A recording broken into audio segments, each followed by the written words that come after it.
శుక్లాంబరధరం విష్ణుం శశివర్ణం చతుర్భుజం ప్రసన్నవదనం ధ్యాయేత్ సర్వవిఘ్నోపశాంతయేత్. గురుర్బ్రహ్మా గురుర్విష్ణుః గురుర్దేవో మహేశ్వరః గురుః సాక్షాత్ పరబ్రహ్మ తస్మై శ్రీగురవే నమః.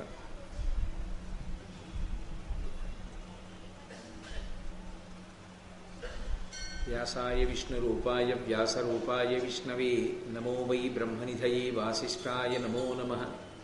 కూజంతం రామ రామేతి మధురం మధురాక్షరం ఆరుహ్య కవితాశాఖాం వందే వాల్మీకికోకిలం. శ్రుతిస్మృతిపురాణానాం ఆలయం కరుణాలయం నమామి భగవత్పాదశంకరం లోకశంకరం. వాగర్థావివ సంపృక్తం వాగర్థప్రతిపత్తయే జగతః పితరౌ వందే పార్వతీ పరమేశ్వరౌ. సూక్తిం సమగ్రయతున స్వయమేవ లక్ష్మీః శ్రీరంగరాజమహిషీమధురైఃకటాక్షైః.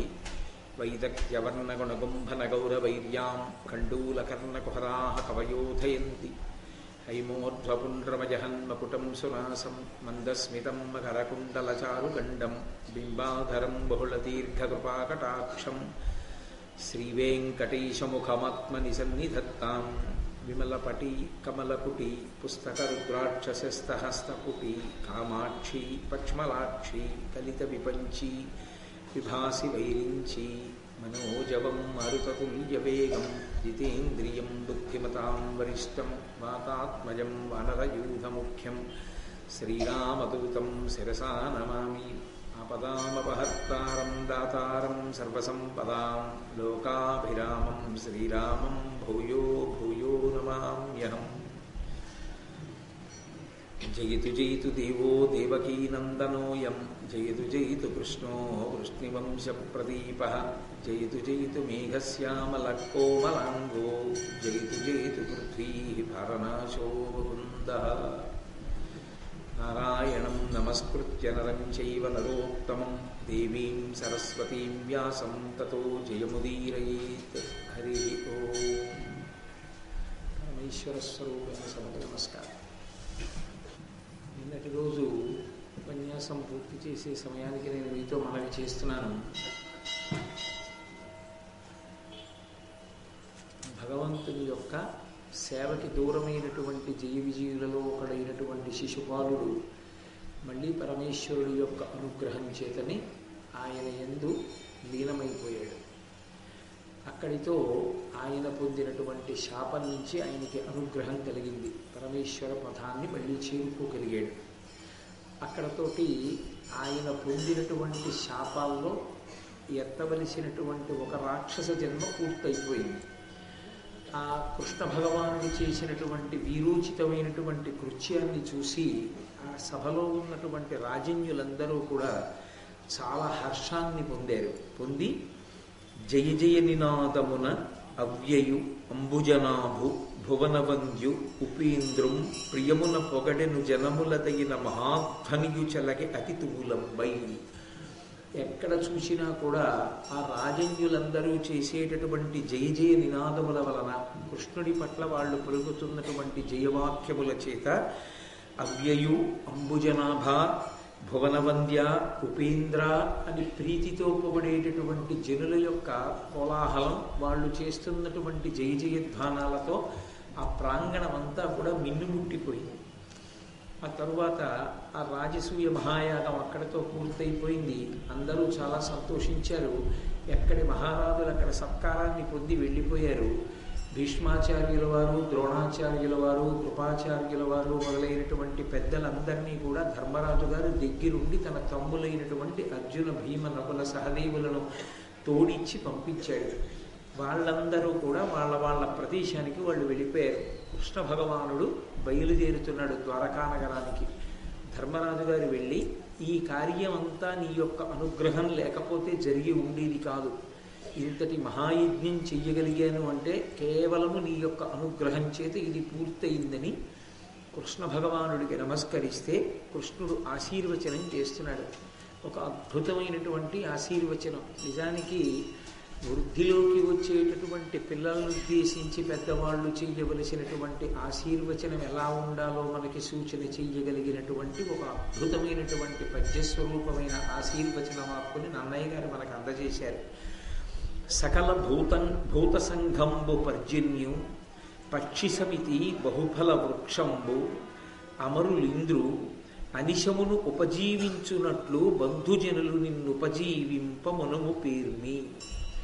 ఆ కృష్ణ భగవానుడు అన్నాడు, సకల భూత సంఘంబు పర్జన్యుడు అంటే ఇంద్రుడు. సకల భూత సంఘములు కూడా ఇంద్రుణ్ణి ఆశ్రయిస్తాయి. ఎందుకు ఇంద్రుణ్ణి ఆశ్రయిస్తాయి అంటే ఇంద్రుడు వర్షమునకు అధిదేవత. ఆ ఇంద్రుడు అనుగ్రహిస్తే వర్షం పడుతుంది. వర్షమే సమస్తమైనటువంటి ధర్మములకు ఆధారం. వర్షము బ్రతకడానికి ఆధారం కాదు, కేవలము బ్రతకడానికి ఆధారము అంటే అప్పుడు ఉన్నతి అన్న మాట అర్థం లేకుండా పోతుంది. కేవలం తినడమే ప్రపంచానికి ప్రధానమైనటువంటి లక్ష్యమైతే తినడం దేనికి అంటే ఆయుర్దాయం పూర్తయ్యే వరకు తింటూ ఉండడానికి. ఆయుర్దాయం పూర్తయ్యే వరకు తింటూ ఉండడం వల్ల వచ్చే ప్రత్యేకమైన ప్రయోజనమేం ఉండదు. తినడం కోసం బ్రతకడం కాదు, బ్రతకడం కోసం తినడం కాదు. దేని కొరకు అంటే ఆహారము తిని శరీరాన్ని దేని కొరకు నిలబెట్టుకోవాలి అంటే ఈ శరీరాన్ని ఋతుమంతం చేసుకుని సత్యాన్ని తెలుసుకోవడం కోసం ధర్మపథంలో ప్రయాణం చేయడానికి పనిముట్టుగా శరీరాన్ని వాడుకుంటారు. ఇది ఒక లక్ష్యాన్ని చేరడానికి, ఒక గమ్యాన్ని చేరడానికి ఇదొక శకటం. అందుకే దీని ప్రయోజనం కొంతవరకు ఉంటుంది, ఆ తర్వాత దీని ప్రయోజనం ఉండదు. నేను మీతో ఒక ఉదాహరణ చెప్పాలి అంటే ఒక తెప్ప యొక్క ప్రయోజనం ఎక్కడ అంటే ఒక ఏటిని దాటి వెళ్ళిపోవడానికి. ఒక ఏటిని ఈవలి ఒడ్డు నుంచి ఆవలి ఒడ్డుకి దాటిపోయిన తరువాత ఇక తెప్ప దిగిపోయిన తరువాత తెప్పతో ప్రయోజనం ఉండదు. అలాగే ఈ శరీరము వేదాంత శాస్త్రమునందు ఋతుమంతం. దీని యొక్క ప్రధాన ప్రయోజనం ఏమి అంటే ఇందులో ఉండి ధర్మాన్ని అనుష్ఠానం చెయ్యాలి. ఇందులో ఉండి ధర్మాన్ని అనుష్ఠానం చెయ్యడానికి ప్రయత్నం చేస్తూ ధర్మానుష్ఠానమునకు కట్టుబడితే ఆ ధర్మబద్ధమైన జీవితము చేత పరమేశ్వరుడు ప్రీతి చెందుతాడు. భక్తి అన్న మాటకి యథార్థమైన అర్థం అంతే. భక్తి అంటే కేవలంగా ఏదో చెయ్యడం కాదు. భక్తి అన్న మాటకు అర్థం ఏమిటంటే భగవంతుడు ఎలా బ్రతకమని చెప్పాడో అలా బ్రతకడమే భక్తి. మీరు తండ్రికి పెద్ద అంచున్న పంచెల చాపు పట్టుకొచ్చి ఇచ్చి, నాన్నగారు మీరు ఇంట్లో ఉండండి అని ఒక గొప్ప ఇల్లు కట్టించి ఇచ్చిన తాను బ్రతకకూడని రీతిలో తాను చాలా అనైతికమైనటువంటి జీవనం చేస్తూ అటువంటి అనైతికమైనటువంటి జీవనం వల్ల అధర్మ మార్గంలో సంపాదించిన డబ్బుతో తీసుకొచ్చి తండ్రికి కట్టించినటువంటి ఇంటి వలన తండ్రి సంతోషించడు.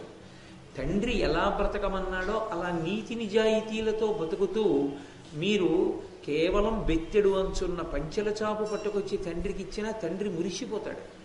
అలాగే పరమేశ్వరుడు మనుష్య జాతి ఎలా బ్రతకాలి అన్నదానికి ధర్మ నిర్దేశం చేశాడు. ఆ ధర్మాన్ని ఎవరు చెప్పాలి? వేదం ఒక్కటే ధర్మాన్ని చెప్పడానికి అధికారి. ధర్మం చెప్పడానికి ఇంకెవరికి అధికారం లేదు.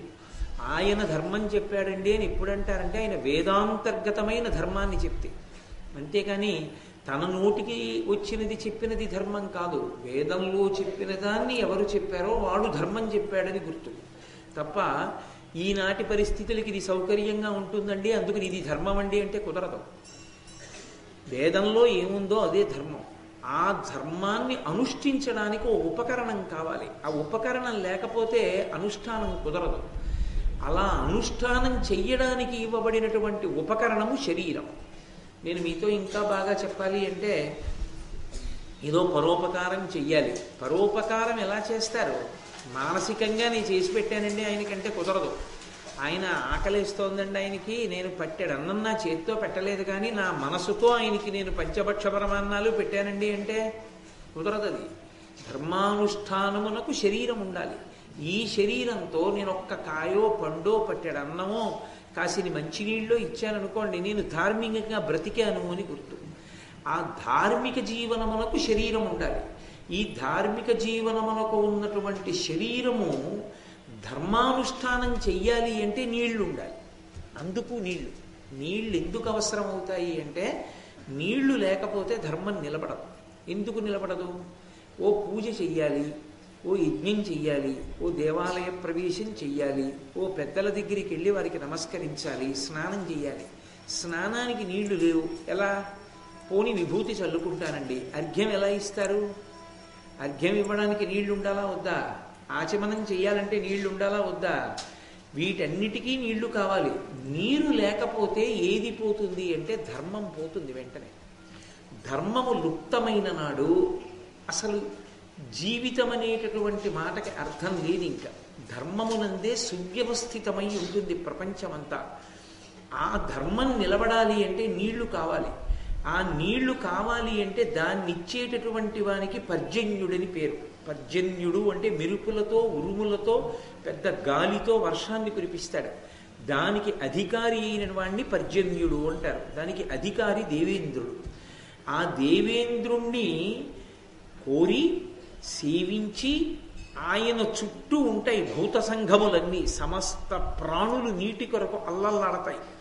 అందుకే అన్ని భూతములు దేని మీద ఆధారపడతాయంటే నీటి మీద ఆధారపడతాయి. ఆ నీరిచ్చేవాడు ఇంద్రుడు. కాబట్టి సకల భూత సంఘంబులు పర్జన్యు ఇంద్రుణ్ణి ఎలా ఆశ్రయిస్తాయో అలా. అంటే దాని ఉద్దేశం పైకి బ్రతికించడం కాదు, సార్వభౌముడిగా ధర్మాన్ని బ్రతికించాలి. అలా ధర్మాన్ని బ్రతికించడానికి నోటితో చెప్పడం గొప్ప కాదు, అనుష్ఠించడం గొప్ప. నేను నోటితో ఎన్ని ప్రవచనాలైనా చెయ్యొచ్చు. పరోపదేశ వేళాయాం సర్వే వ్యాసపరాశరాహ. ఇంకొకటికి చెప్పమంటే ప్రతివాడు వ్యాసుడు పరాశరుడే. నేను అనుష్ఠించడం దగ్గరికి వచ్చేటప్పటికి నేను అనుష్ఠించగలిగితేనే దీని మీద కూర్చునే సాహసం చెయ్యాలి. నేను అలా అనుష్ఠించలేననుకుంటే దీంట్లో కూర్చుని ఉపన్యాసం చెప్పడం కన్నా ఇంకా పూనికతో నేను ముందు అనుష్ఠానానికి పదును పెట్టుకోవడం చాలా చాలా మంచిది. నేను ఏమీ పాటించకుండా ఇందులో కూర్చుని ప్రవచనం చేయడం కన్నా కూడా అసహ్యకరమైన విషయం లోకంలో ఇంకొకటి ఉండదు. కాబట్టి అనుష్ఠించినదేదో అది ధర్మం. ఆ ధర్మం అనుష్ఠింపబడాలంటే ధర్మం చెప్పేవాడు ఉండాలి, ధర్మాన్ని అనుష్ఠించేవాడు ఉండాలి.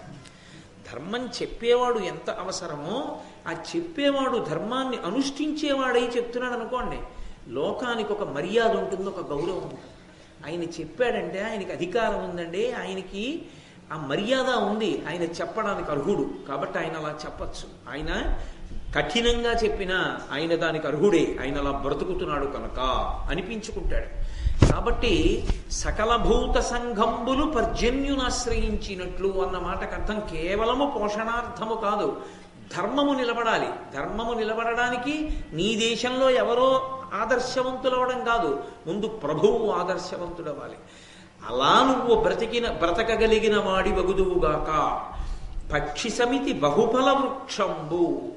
పక్షులు వృక్షాలను ఆశ్రయించి ఉంటాయి. వృక్షాలని ఆశ్రయించడము అనేటటువంటి మాటకు అర్థం రెండు రకాలుగా ఉంటుంది. వెడల్పుగా విశాలంగా కొమ్మలు పెంచుకున్నటువంటి చెట్లు ఉంటాయి, దాని మీద కూడా పక్షులు ఉంటాయి, గూళ్ళు కట్టుకుంటాయి. పరవస్తు చిన్నయ్య సూరి గారు మిత్రలాభం మిత్రభేదంలో చెప్పినట్టుగా ఏదో గోదావరి తీరంబనందు మహావట వృక్షంబు కలదు అని పెద్ద చెట్టు, ఆ చెట్టుకు అనేకమైనటువంటి గూళ్ళు కట్టుకుని పక్షులు రకరకాల ధ్వనులు చేస్తూ ఉంటాయి. కానీ ఆ చెట్టు నివాసానికి యోగ్యం అవుతుందేమో, కానీ పెద్ద వర్షం వచ్చిందనుకోండి ఆ పక్షి పస్తుండాలి. ఎందుకంటే విశేషమైన గాలి వేస్తూ వర్షం పడుతున్నప్పుడు పక్షులు ఎగరడం కనపడదు మీకు, ఎగరవు. అవి కూడా బిక్కు బిక్కు బిక్కు బిక్కుమంటూ కూర్చుంటాయి కొమ్మ మీద. అది పళ్ళున్న చెట్టు అనుకోండి, పళ్ళు కాయలు ఉన్న చెట్టు. ఇప్పుడు అక్కడే గూడుంది, వాన పడినా దానికి అన్నము ఉంది, అది ఎక్కడికో వెళ్ళక్కర్లేదు. అలా నువ్వు ఉండాలి ధర్మరాజా. నిన్ను ఆశ్రయించినప్పుడు ఏవో కొన్ని కోరికలే ప్రభువు తీర్చగలడు అన్నవాడివి కాకూడదు. ప్రభువు అనేటటువంటి వాడు ఎటువంటి వాడై ఉండాలంటే ఆయన తీర్చలేని కోరిక ఉండకూడదు. ఏ కోరికనైనా తీర్చగలిగిన శక్తి దేనివల్ల వస్తుంది? ధర్మానుష్ఠానము వలన వస్తుంది. అందుకే నీయందు ధర్మము నిలబడుగాక అంతర్లీనం. కాబట్టి పక్షి సమితి బహుఫల వృక్షంబు. అమరులింద్రు, దేవతలందరూ కూడా ఇంద్రుణ్ణి ఎలా ఆశ్రయిస్తారో అలా. అక్కడ వర్షాధిదేవతను అనుకోండి, అప్పుడు ఇక్కడ ఇంద్రుణ్ణి. ఇంద్రుణ్ణి ఆశ్రయించినట్లు, అనిశమును ఉపజీవించునట్లు బంధుజనులు నిన్ను ఉపజీవింప మనుము పేర్మి.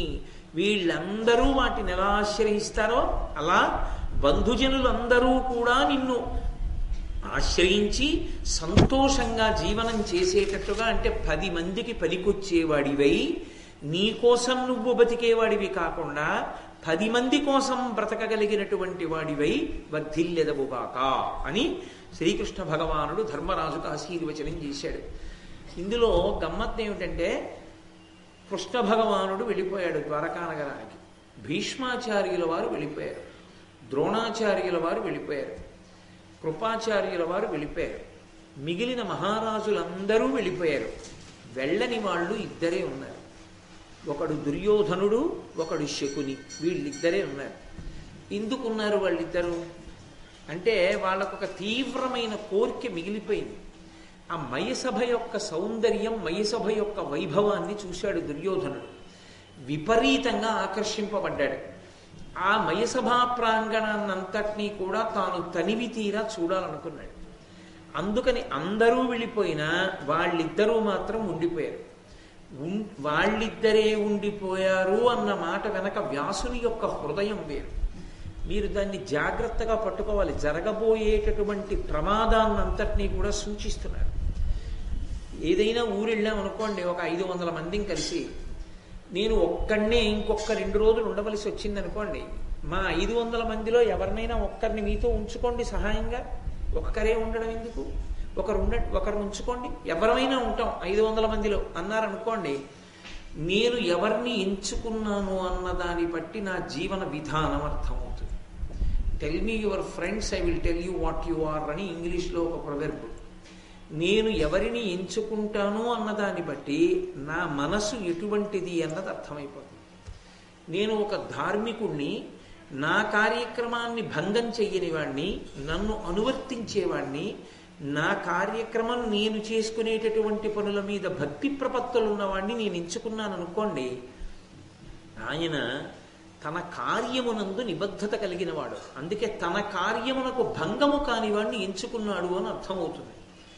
ఉన్న దగ్గర నుంచి నా బుద్ధి పాడు చేసేవాడిని ఎంచుకున్నాను అనుకోండి, అంటే నాకు కూడా ఎక్కడో అతను చెప్పేటటువంటి మాటల పట్ల అంతర్లీనంగా అనురక్తి ఉంది కాబట్టే నేను దగ్గర పెట్టుకున్నాను.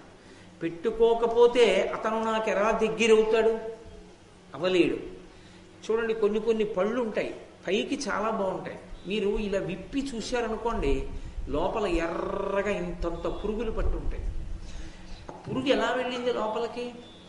పండు అవకాశం ఇచ్చింది. పండు అవకాశం ఇవ్వని నాడు పండుకి సూక్ష్మరంధ్రం ముందు ఏర్పడింది ఎక్కడో. ఆ సూక్ష్మరంధ్రంలోంచి పురుగు లోపలికి వెళ్ళింది. లోపలికెళ్ళి ఆ పండులో ఉన్న గుజ్జు తినే అంత పెద్దదైంది ఆ పురుగు. పైన మళ్ళీ బెజ్జం మూసుకుపోయింది, కానీ లోపలి పురుగు బతకడానికి అవకాశం ఇస్తున్నది మాత్రం పండే. లేని నాడు ఆ పురుగు లోపల ఉండలేదు. మీరు అవకాశం ఇవ్వని నాడు మీ పక్కన దుర్మార్గులు కూర్చోలేదు.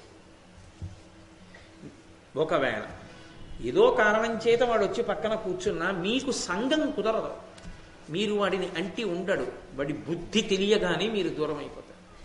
విడిచిపెట్టేయాలంతే, దగ్గరికి చేర్చకూడదు. ఇంకా ప్రమాదం. ఎందుకంటే మీ బుద్ధిని, మీ ప్రశాంతతని పాడు చేసేస్తారు వాళ్ళు. ఒక్క మాట చాలు పట్టుకోవడానికి. ఒకసారి మీరు పట్టుకున్న తర్వాత ఏ కారణానికి ఇక దగ్గరికి తీయకూడదు, విడిచిపెట్టేసేది. ఎందుకంటే వాళ్ళు అశాంతికారకులు, ప్రమాదకరమైన వ్యక్తులు. కడుపులో ఉండే ఆలోచనలు వేరు. ఎక్కడో ఒక్క మాటలో బయటపడతారు, చాలు దూరంగా పెట్టడమే, ఇక దగ్గరికి రానివ్వకూడదు. కానీ దగ్గరికి రానిస్తే పండుని తిన్న పురుగుల తినేస్తాడు. నీదే తప్పు, రానిచ్చావు కాబట్టే తినగలిగాడు, లేకపోతే తినలేడు. అంతమంది వెళ్ళిపోతే దుర్యోధనుడితో ఉండడానికి శకుని ఎందుకున్నాడు? శకుని అన్న మాటకు అర్థం ఏంటంటే పక్షి అని అర్థం.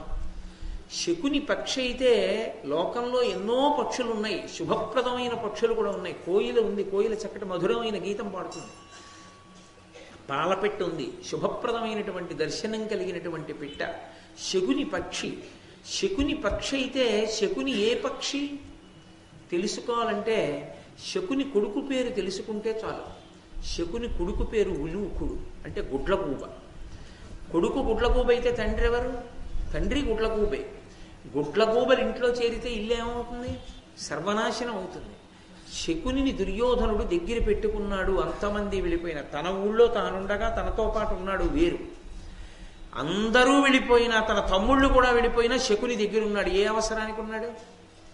అటువంటి దురాలోచన ఉన్న గుడ్లగూబకి ఇంట్లో ఆశ్రయం ఇచ్చాడు కాబట్టి ఆ ఇల్లు సర్వనాశనం అవుతుంది. ఈ సూచన. అందరూ వెళ్ళిపోయినా మైసభని చూడ్డానికి శకుని ఎందుకు ఉండాలి పక్కన? అదే కొంప ముంచేసింది భారతానికి. ఆ ఒక్క మాట చాలు. భారతాన్ని జాగ్రత్తగా పరిశీలనం చేస్తే ఏ వ్యక్తి ఎవరితో సంగమును పొంది ఉన్నాడు, ఎవరితో కూడి ఉన్నాడు, అదే అవతల వాణ్ణి సర్వనాశనం చేస్తుంది. ఎంత పనికిమాలినటువంటి ఈగైనా మహారాజు గారి కిరీటం మీద వాలి ఉన్నంతసేపు దాన్ని కొట్టగలిగిన వాడు లేడు.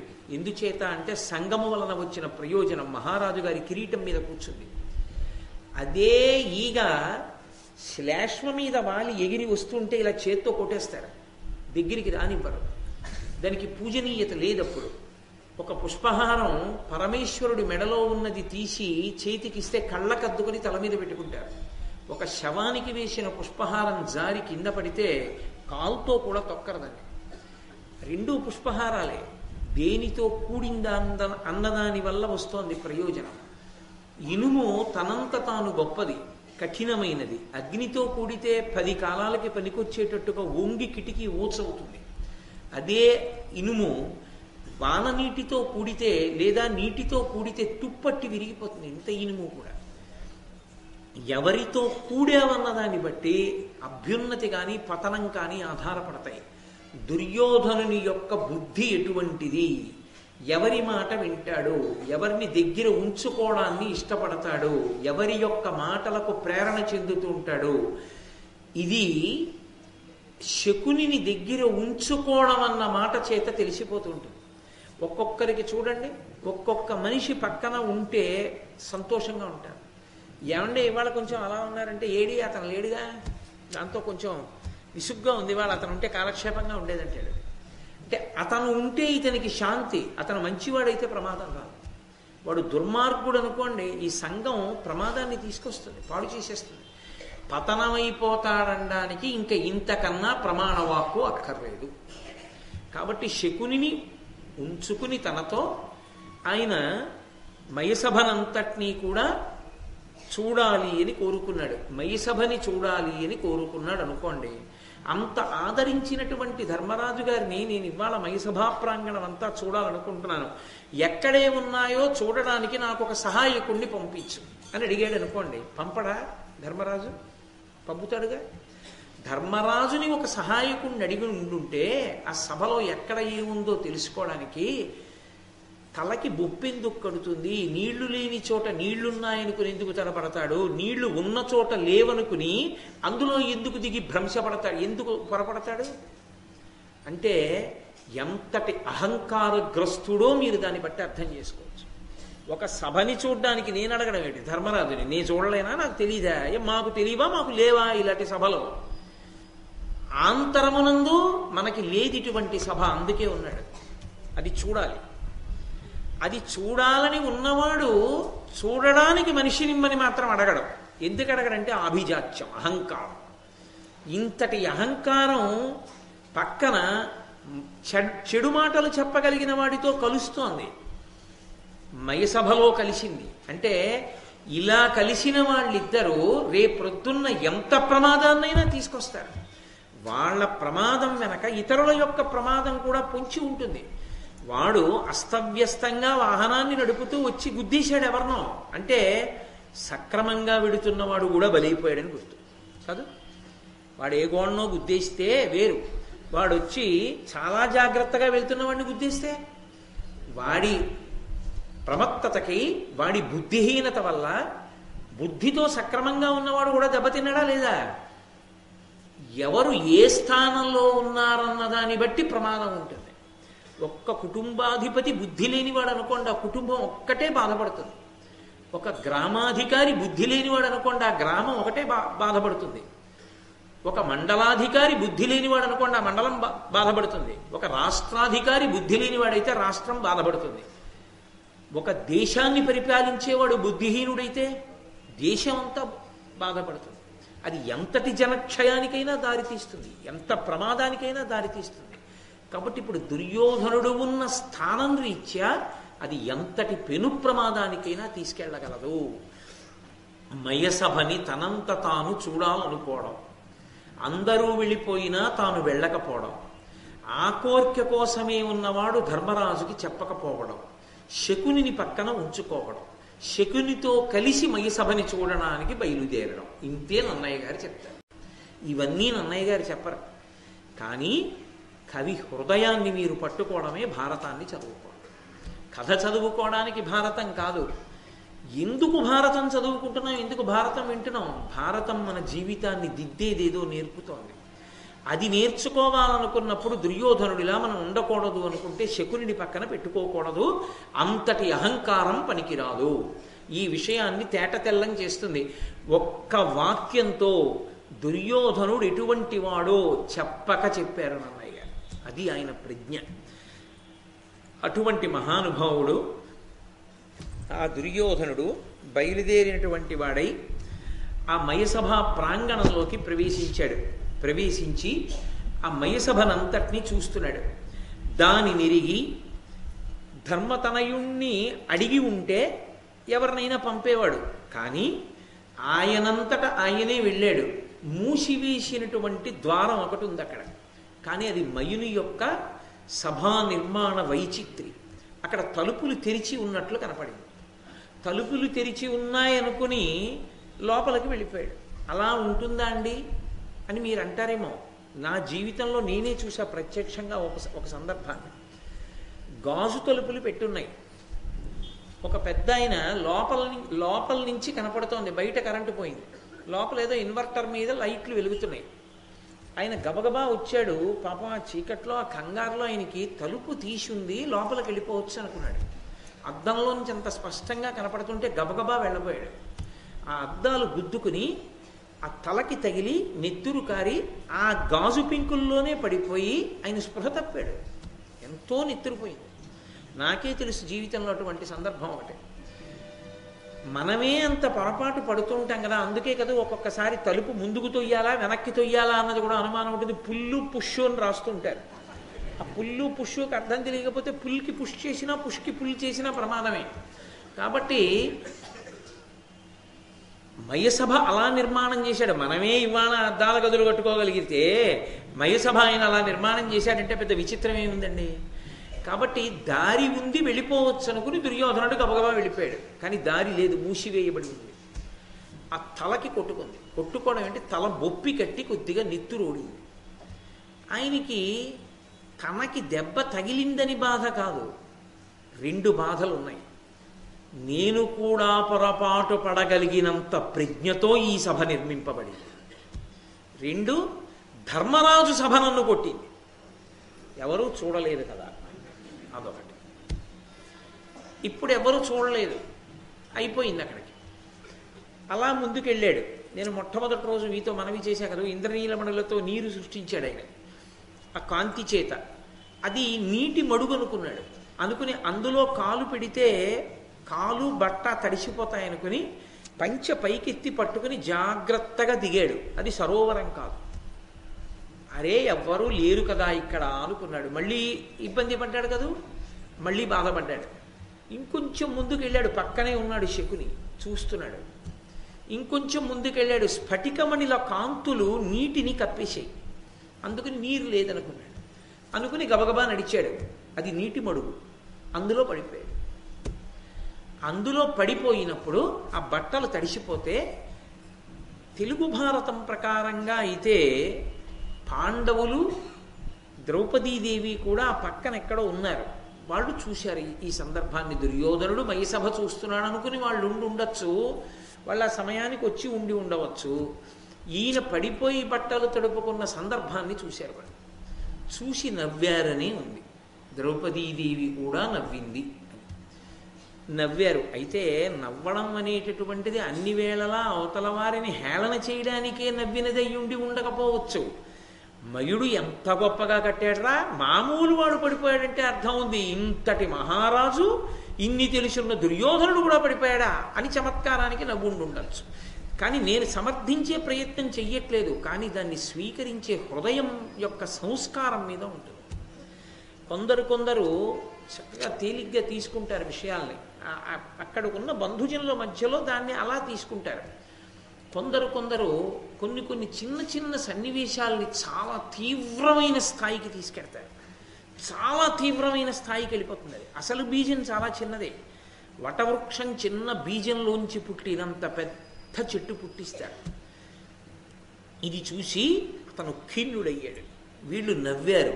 అతని దృష్టిలో ఎప్పుడు జ్ఞాతివైర్యం గూడు కట్టుకుని ఉంటుంది. అందుకని వాళ్ళు నవ్వారన్న బాధ తొలిచేస్తోంది దుర్యోధనుడిని. వెంటనే ధర్మరాజు గారు చూసి, దాని నిరిగి ధర్మతనయుండు ధృతరాష్ట్రుతనయునకు సమీరతనయు చేత దివ్య వస్త్రములను దివ్య భూషణములనిచ్చి పుచ్చే ప్రీతి ఏర్పడంగా, ప్రీతి ఏర్పడేటట్టుగా, ప్రేమ కలిగేటట్టుగా, అయ్యో బట్ట తడిసిపోయిందని మళ్ళీ వెంటనే మంచి బట్టల్ని ఆభరణాల్ని భీమసేనుడి చేత పంపించాడు. ధర్మరాజు గారేం సామాన్యుడు కాడు. ఆయన కడుపులో ఉండే భావన ఆయనకుంది. వీడు జ్ఞాతి, మన యందు సుహృద్భావం ఉన్నవాడు కాడు. కడుపులో ఎప్పుడూ మన మీద కక్షతో ఆలోచిస్తూ ఉంటాడు. భీముణ్ణి చూస్తే మరీ బాధ. అవమానాన్ని పొంది ఉన్నవాడి దగ్గరికి భీముణ్ణిచ్చి పంపించాడు. ఇప్పుడు ఆయన పంపించింది కాకతాళీయమే అయి ఉండొచ్చు. అక్కడికి ఏదో భీముణ్ణి పిలిచి వరే పట్టుకెళ్ళి పట్టలేవరా అని ఉండొచ్చు. కానీ అదే ప్రమాదమే. భీముడంటే దుర్యోధనుడికి పుట్టుక నుంచి కోపం. ఎందుకనంటే ఇద్దరు మల్ల యుద్ధం చేస్తారు కదా, యుద్ధం చేస్తారు. అసలు భీముణ్ణి చంపడానికి చేసినన్ని ప్రయత్నాలు దుర్యోధనుడు బహుశా ఎవరిని చంపడానికి చేసి ఉండలేదు. ఒక్క భీముణ్ణి చంపాలని అన్ని ప్రయత్నాలు చేశాడు. అటువంటి భీమసేనుడు బట్టలు పట్టుకుని ఆభరణాలు పట్టుకుని దుర్యోధనుడి దగ్గరికి వస్తే అసలే అవమానపడున్నాడు. దాని మీద తెచ్చినవాడు భీమసేనుడు. బట్టలు పుచ్చుకోవడం, ఆభరణాలు పుచ్చుకోవడం పైకి పుచ్చుకుని ఉండొచ్చు, కానీ ఈ పుచ్చుకుని ఉండడమే తనలో అసూయ పెంచింది. ఎక్కడ పెట్టాడు? ధర్మరాజు గారు తీసుకెళ్లి రాజసూయ మహాయాగంలో తనకి వచ్చిన కానుకలన్నీ పుచ్చుకోమని పెట్టాడు.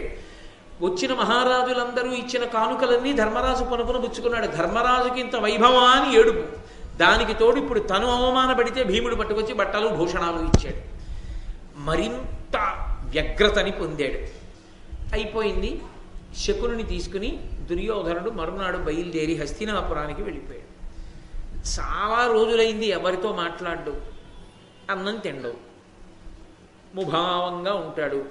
ఏదో వ్యథ, నిట్టూర్పులు, తనలో తనకి ఆలోచన, ఏదో బెంగ పెట్టుకున్నట్టు, చికాకు, కోపం, ముభావంగా ఉంటున్నాడు. ఉంటుంటే ఎటువంటి వారు దగ్గరికి వెళ్ళి అడిగితే చెప్తాడో అలాంటి వాడే దగ్గరికి వెళ్ళి అడగాలి కదా. ఎవరికి జవాబు చెప్తాడో వాడే అడగాలి. కందుగల పసిడిగాంచిన గంధి వివర్ణమైనట్లు కౌరవు కాయం పొందగ వివర్ణమయి కడు వందే మనస్తాప హవ్య వహదాహమునన్. ఆయన ఎక్కడైనా కొంచెం మకిలి ఉన్నటువంటి బంగారాన్ని తప్పం చేస్తే అది నల్లగా వస్తుంది ముందు. అది ఎలా నల్లబడుతుందో అవమాన భారాన్ని కడుపులో పెట్టేసుకున్నటువంటి దుర్యోధనుడి యొక్క శరీరము అలా వివర్ణమైపోయింది. అంతటి నల్లటి ఆకృతిని దాల్చింది. అంటే దాన్ని బాగా రగులుస్తున్నాడు, రెచ్చగొడుతున్నాడు. ఆ అసూయాభావము మనసునందు పొటమరించిన దానిని ఎలాగో అలా తగ్గించే ప్రయత్నం చేయలేదు. ఒక్క మాట అనుకుంటే పోతుంది. ఇంత ఐశ్వర్యవంతుడు మా ధర్మరాజు అయి ఉండడం నా అదృష్టం అనుకుంటే ఎవరిదో కాదు, ఇదంతా మా అన్నదమ్ములదే అనుకుంటే ఇంత ఏడవలసిన పని లేదు. అది వాళ్ళది, తనది కాదు. అది తాను ఓర్చలేడు. ఓర్చలేకపోవడంలో దుర్యోధనుడికి ఉన్న లక్షణం ఏమిటో తెలుసా? తనకున్న దాని చేత తృప్తి పొందడు, అవతల వారికి ఉన్నది పోయే వరకు. దానికి అసూయ అని పేరు. తనకి ధర్మరాజు గారి కన్నా ఐశ్వర్యం ఉండి ఉండవచ్చు, ఆయనకి తృప్తి ఉండదు. ధర్మరాజు దగ్గర తనకి లేనిది ఒకటి ఉంది, అది ధర్మరాజుది కాకూడదు. అప్పటి వరకు తాను సక్రమంగా ఉండలేడు. ఏముంటుంది? మయసభ ఉంది. ఇప్పుడు ఆ మయసభ ధర్మరాజుదయ్యున్నంత కాలం దుర్యోధనుడు నిద్రపోలేడు. దీనికన్నా ప్రమాదకరమైనటువంటి జీవన విధానము లోకమునందు ఇంకొకటి ఉండదు. దానికే అసూయ అని పేరు. నీకు ఉంటే నీకు ఉన్నదానితో తృప్తి చెందడం నీకు అలవాటైతే నీ దగ్గర 10 రూపాయలు ఇంకో 5 రూపాయలు కలిపి 15 రూపాయలు చెయ్యొచ్చు. పక్కనున్నవాడిది మాత్రం వాడికి ఉండకూడదు అంటే ఎలా? నీకు తృప్తి ఎలా కలుగుతుంది? ఇతరులకున్న దాని పట్ల అసూయతో ఏడిచేవాడిని ఎవరు బాగు చేయగలరు? ఇవాళ ధర్మరాజు, రేపు ఇంకోటి కలపడతాడు, వాడి మీద ఏడుస్తాడు. తాను తప్ప ఇంకొకడు ఉండకూడదు. ఇంకొకడు ఉండకూడదంటే అది ఏ కారణానికి ఏదైనా అయి ఉండొచ్చు. తన కంటికి నచ్చింది ఇతరులది అయి ఉండకూడదు. కలిపురుష లక్షణం. కలిపురుషాంశతో జన్మించినటువంటి వాడు. అందుకని నల్లబడిపోయి ఉన్నాడు. శకుని వెళ్ళి దుర్యోధనుడితో అన్నాడు, ఇన్ని దినములయ్య నేటికి నాతోడ ఇభపురేష పలుక విట్టులేలా, నీ ముఖంబు దీర్ఘ నిశ్వాస ధూమ సంహతుల చేసి కలుషమైన యదియా. ఇన్ని రోజులైంది నువ్వు నాతో మాట్లాడటం లేదు, ముభావంగా ఉంటున్నావు. నేనంటే చాలా ప్రీతి కదూ, నన్ను పిలిచి మాట్లాడాలిగా, మాట్లాడటం లేదు. ఏమిటో చికాగ్గా ఉంటున్నావు, ఏమిటి అసలు కారణం, ఎందుకు అలా ఉన్నావు చెప్పు అన్నాడు. తనకి అత్యంత ప్రీతిపాత్రుడైన వాడికే చెప్తాడు ఆ కారణం. అందుకని శకునితో చెప్తున్నాడు, నీవు నిజూచి అట్టి సభనేని వినంబడ దేయుగంబులన్ భూవలయంబులో నది అపూర్వము సర్వమనోజ్ఞమిష్ట భోగామహమిక్రియంబడశనయ్య మహాత్ముడు దాననేమి సంభావిత భగ్యుడయ్యను ప్రభాకర తేజుడు ధర్మజుండిలన్. నీవును చూచితివి అట్టి సభనేని వినంబడ దేయుగంబులన్. నువ్వు చూశావు. అక్కడ మొదలుపెట్టాడు. నేనే కాదు చూసింది, నువ్వు చూశావు. మామయ్య, మేనమామ కదూ, గాంధారి తమ్ముడు, నువ్వు చూశావు. అసలు అలాంటి సభ ఏ యుగంలోనైనా ఉందా? ఎవరి దగ్గరైనా? ఈ భూవలయంబులోనది అపూర్వము. ఈ భూమండలంలోనే ఆ సభ అపూర్వం. అది సర్వమనోజ్ఞ ఇష్ట భోగామహ మేక్రియంబడశనయ్య. ఇంత గొప్ప సభ ధర్మరాజు ఎలా పొందాడు? మహాత్ముడు దాననేమి సంభావిత భాగ్యుడయ్యను ప్రభాకర తేజుడు ధర్మజుండిలన్. సూర్యుని వంటి కాంతి కలిగినటువంటి ఆ ధర్మరాజు ఆ మయసభని ఎలా పొందాడయ్యా? ధర్మం చేత పొందాడు. శరణాగత వత్సలుడైన అర్జునుని యొక్క క్షాత్రధర్మం చేత పొందాడు ప్రత్యుపకారంగా మయుని దగ్గర. ఆ విషయాన్ని ఆలోచించాడు. అది దాని జోలికి వెళ్ళాడు. వాళ్ళు ధర్మాత్ములంటే ఒప్పుకోడు. కాబట్టి ఇంత గొప్ప సభ వాళ్ళకుంది, అది నేను చూశాను. వాళ్లకున్న అంత గొప్ప సభని చూసిన తర్వాత నాకు నిద్రపడుతుందా? నాకు అన్నం సహిస్తుందా? నేను ప్రశాంతంగా ఉంటానా? ఇంతకన్నా దారుణమైన వ్యక్తిత్వం ప్రపంచంలో ఇంకొకటి ఏమైనా ఉంటుందా? ఉండదు. కడు భయమంది వానికి దగన్మరి వైశ్యులవోలె వస్యులై పొడమినతి ప్రసిద్ధులకు భూపుతులెల్ల మహాధనావళుల్ దడయక తెచ్చి ఇచ్చి కరదానము చేయుట పార్థివత్వం ఎప్పడియే పృథాగ్రపుత్రునకు పాండవ తేజము పర్వ్య నెల్లచోన్. చూశావు, ఆ మైసభా మంటపంలో కృష్ణుడికి అగ్రపూజ చేశారు. ఆ అగ్రపూజ చేస్తున్నప్పుడు ఎంత విచిత్రమయ్యా, ఈ ప్రపంచంలో ఉన్న రాజులందరూ వైశ్యుల్లా మారిపోయారు అన్నాడు.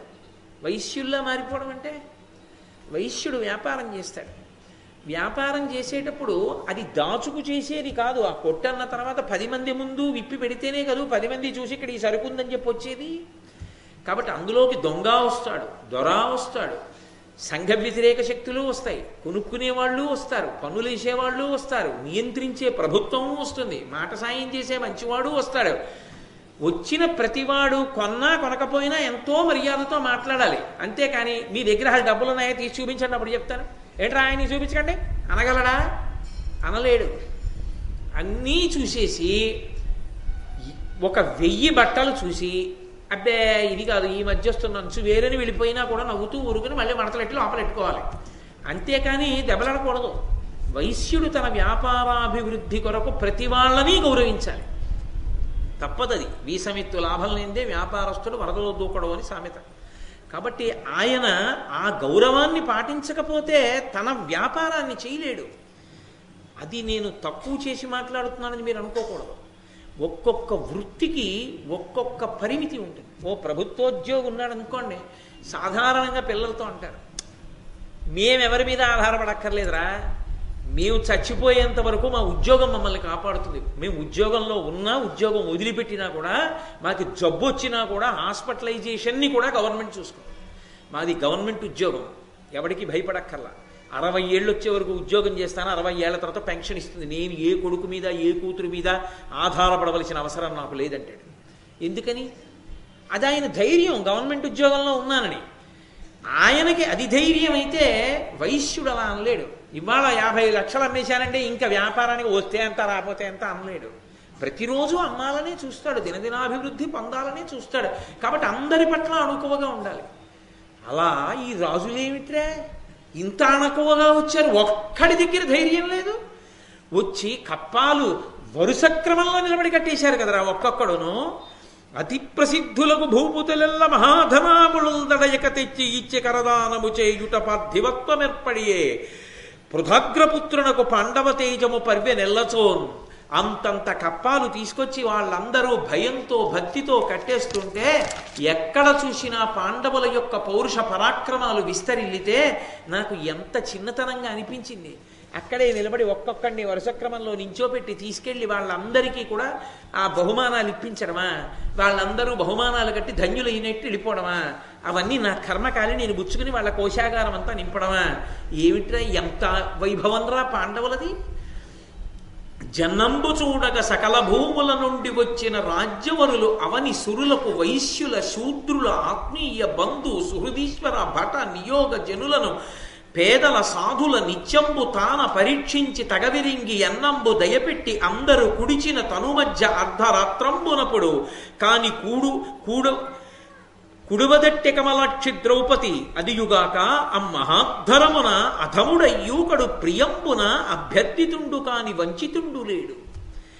అసలు ఏమదృష్టం! ఆ పాండవులు కప్పాలు పుచ్చుకోవడం ఒక ఎత్తైతే, ఆ ద్రౌపదీదేవి యావత్ భరతఖండం నుంచి వచ్చినటువంటి వాళ్ళు, యజ్ఞం చూడ్డానికి వచ్చినటువంటి రాజులకు, వైశ్యులకు, ఇతరమైనటువంటి కులాల వాళ్ళకి, అందరికీ, సుహృత్తులకు, భటులకు తాను దగ్గరుండి జాగ్రత్తగా పరీక్షించి కడుపు తిండా తింటున్నారా తింటలేదా చూసుకుంటూ ఇంకొంచెం వేసుకోండి ఇంకొంచెం వేసుకోండి అని వడ్డన చేసి అర్ధరాత్రి ఎప్పుడో తాను అన్నం తిని పడుకునేది. ఎంత కీర్తి సంపాదించింది! ఏమి ద్రౌపదీదేవి, ఏమి ఆదరణ అని ఎంత పేరు తెచ్చుకుంది! ఎంతమందికి అన్నం పెట్టింది ఆ రోజుల్లో!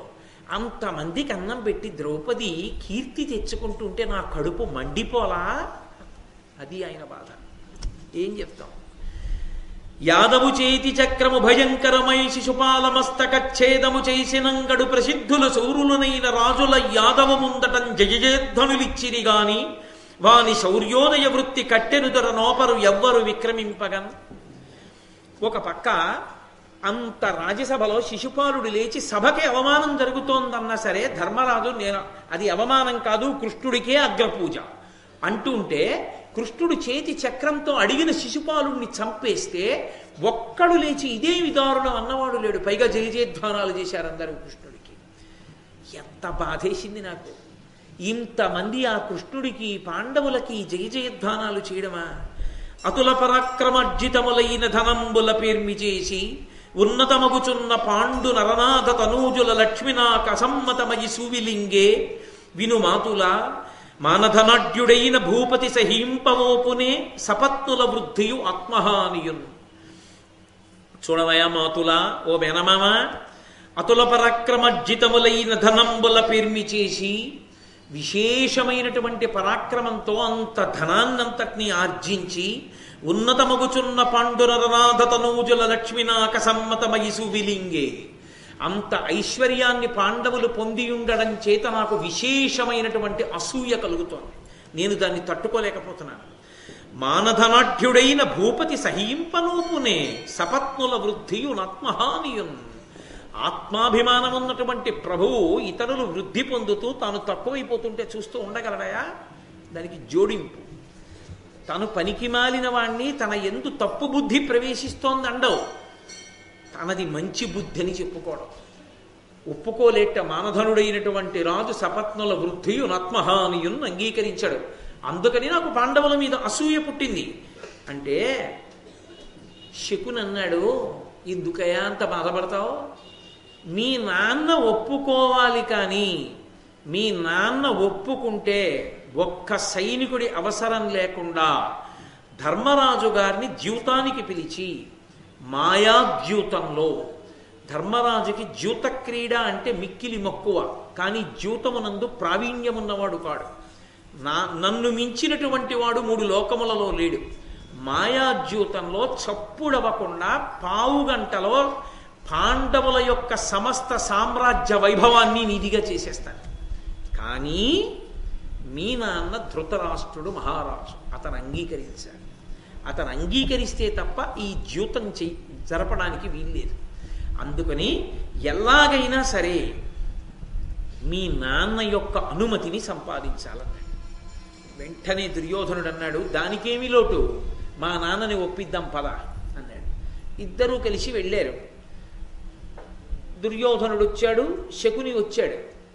పరమప్రీతితో దుర్యోధనుడు, ఆ ధృతరాష్ట్రుడు కొడుకొచ్చాడని సంతోషించాడు. అది మనసుకి పట్టేటట్టుగా నేపథ్యాన్ని తయారు చేయడం అనేటటువంటి ప్రక్రియలో శకుని ఎంత సిద్ధాస్తుడో అర్థమవుతుంది. అవతల వారి మనసుకి ఉన్నటువంటి బలహీనతని బాగా పట్టుకున్నాడు.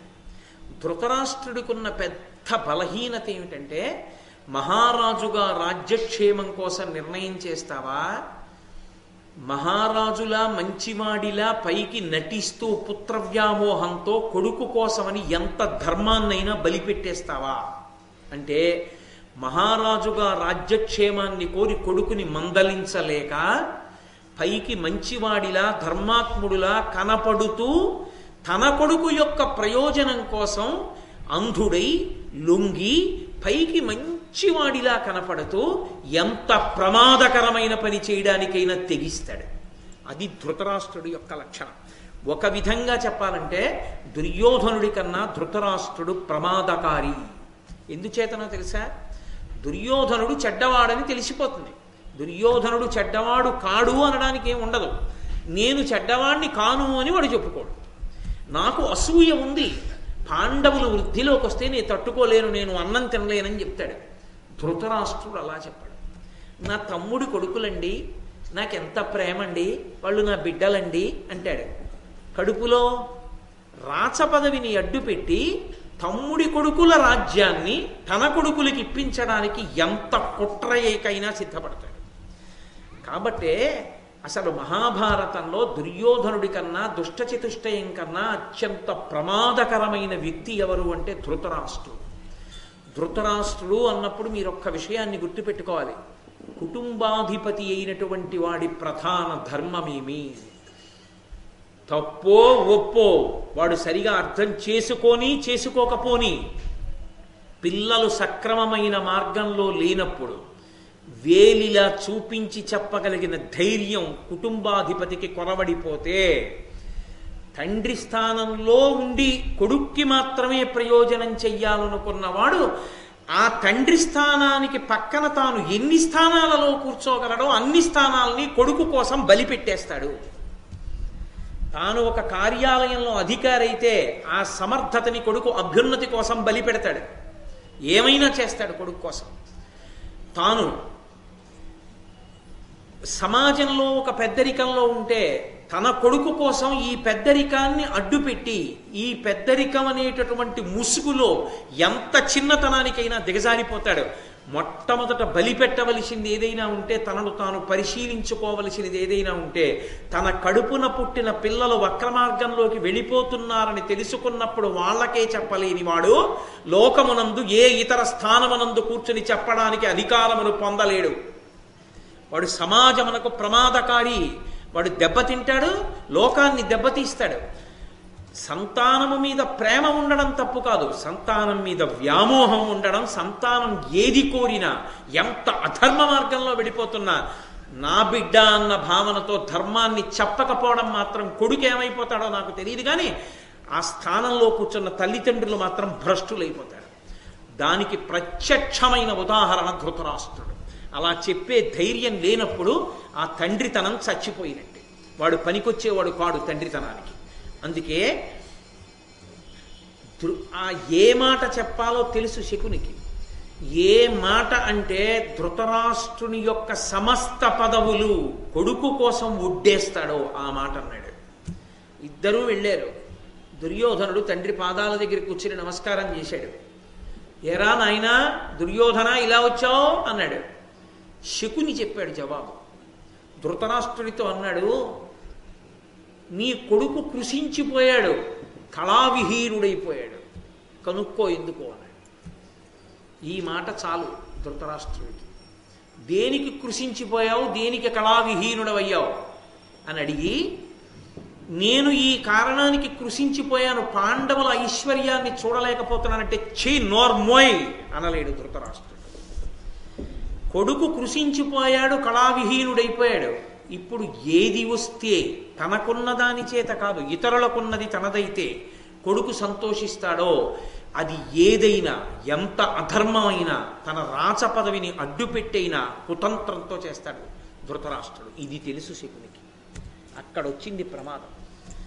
తండ్రి అవడం గొప్ప కాదు, తండ్రిగా కూర్చోగలగడం గొప్ప, తండ్రిగా రాణించడం గొప్ప, కర్తవ్యతానిష్టతో ఉండగలగడం గొప్ప. అందుకే ఆ మాట శకుని అనగానే కంగారు పడిపోయాడు. గబగబా వంగి కొడుకు ఒళ్ళంతా తడివేశాడు. తడివేసి కౌరవైశ్వర్యంబు గౌరవంబున సమర్పితమయ్య నీయంద పేర్మితోడ అనుజులు మిత్రులు అనుచరులను నీకు ప్రీతులు కాని అప్రియులు లేరు. వివిధ భోగముల్ దివిజేషణకు గల అట్టుల కలవు నీకనుభవింప సకల భూపతులు బాయక భక్తియుక్తులై ఒలసి నీ పనుపు చేయుదురు. పేర్మినేమి కొరతయ్యే ఇట్లు డయ్యను తనుఛాయ తరిగియుండ సకల ధరణి రాజ్య భోగ సుఖ పరాన్ముఖత్వము పొంద ఏల నీకు కురుకులీశ్వరుండ. అది కొడుకుని పిలిచినటువంటి సంబోధన. ఒక తండ్రి కొడుకు కృషించిపోయి కళావిహీనుడవై అయ్యాడంటే ఎందుచేతరా అనొక మాట అంటే చాలు. నాన్న నీకు ఇన్నున్నాయి కదరా అన్నాడంటే ఆ కొడుకు ఎప్పుడూ ఏవి కోరుకుంటాడో ఏదో లేదని ఏడుస్తున్నాడు, నీకు ఇంకా ఏది లేదు నాన్న అని అడిగినట్టేనా? నాన్న నీకు ఏసీ గది ఇచ్చాను కదా నాన్న, నీకు సెల్ ఫోన్ ఇచ్చాను కదా నాన్న, నీకు కంప్యూటర్ కొనిపెట్టా కదా నాన్న, ఇంటర్మీడియట్ ఫస్ట్ ఇయర్లోనే మోటార్ సైకిల్ కొనిచ్చాను కదా నాన్న, నువ్వు ఎవరిని గుద్దేసినా డబ్బులు కట్టి కేసులు మాఫీ చేసేస్తాను కదా నాన్న, అయినా ఎందుకు ఏడుస్తున్నావు అని తండ్రి అంటే వాడు పనికొచ్చే తండ్రా పనికి మాలిన తండ్రే? దేనికి ఏడుస్తున్నావురా అని అడగాలంతే కాదు. ఇన్ని మాటలు ఎందుకు? కౌరవైశ్వర్యంబు గౌరవంబున సమర్పితమయ్య నీయంద పేర్మితోడ. ఏమిరా కౌరవుల ఐశ్వర్యం అంతట్లోనూ ఎక్కువ భాగాన్ని నీకే కట్టబెట్టేశాను కదరా, తప్పు కదూ? తాను రాచరికంలో ఉండి అదేం పని అసలు? నీకే కట్టబెట్టానుగా. అనుజులు మిత్రులు అనుచరులను నీకు ప్రీతులు కాని అప్రియులు లేరు. నీ చుట్టుపక్కల ఉండే స్నేహితులనుకో, నీ తమ్ముళ్ళనుకో, నీ అనుచరులనుకో, వాళ్ళందరూ నీ ఎందు ప్రియభావనతో ఉన్నవాళ్లే కానీ నీ పట్ల అప్రియమైన భావన ఉన్నవారు కారే. వివిధోపభోగముల్ దివిజేషణకు కల అట్టుల కలవు నీకు అనుభవింప.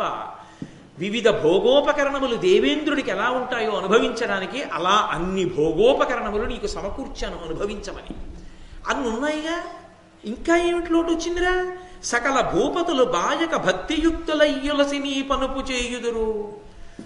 ఇంతమంది రాజులు నీకు భయపడి నీకు ఊడిగం చేస్తున్నారు, ఇన్ని నీకు సమకూర్చాను కదరా. ఇన్ని ఉన్నా పేర్మి ఏమి కొరతయ్యే, నీకు ఇంకా ఆధిక్యతలో ఏమి తక్కువ వచ్చిందిరా? ఎందుకలా చిక్కిపోయావు? ఎందుకంత కళావిహీనుడు అయిపోయావు?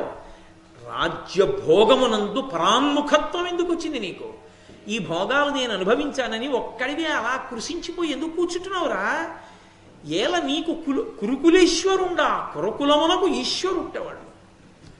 అటువంటి వాడా అంటే ఎంత పుత్ర వ్యామోహం, ఆ వ్యామోహం ముందు ఎంత యుక్తాయుక్త విచక్షణ కోల్పోతాడో, కొడుకు కోసం ఏదైనా చేసేయడానికి ఎంత సిద్ధపడిపోతాడో అన్నీ కొడుకు కోసం చెయ్యడానికి సిద్ధపడుతూ తాను చాలా మంచి వాళ్ళని సంప్రదించి దాన్ని చేసినట్టు ఎంత బాగా నటించగలడో, పైకి కళ్ళు లేకపోవడమే ఉన్నా పైకి అంధుడులా కనపడినా లోపల నిజంగా ఎంత అంధుడో, ఎంత క్రూరుడో, ఎంత కపటియో ఈ ఒక్క పద్యం చెప్తుంది. అందుకే ఒక వ్యక్తి పరిణితి తెలుసుకోవడానికి వాడి కొడుకుతో మాట్లాడుతున్నప్పుడు, కొడుకు తండ్రితో మాట్లాడుతున్నప్పుడు కొడుకు ఎలా ఉండాలని తండ్రి కోరుకుంటున్నాడు అన్నదాన్ని బట్టి ఆ తండ్రి పరిణితిని గుర్తించి దగ్గర ఉంచుకోవచ్చా, దూరంగా పెట్టాలా నిర్ణయించుకోవచ్చు.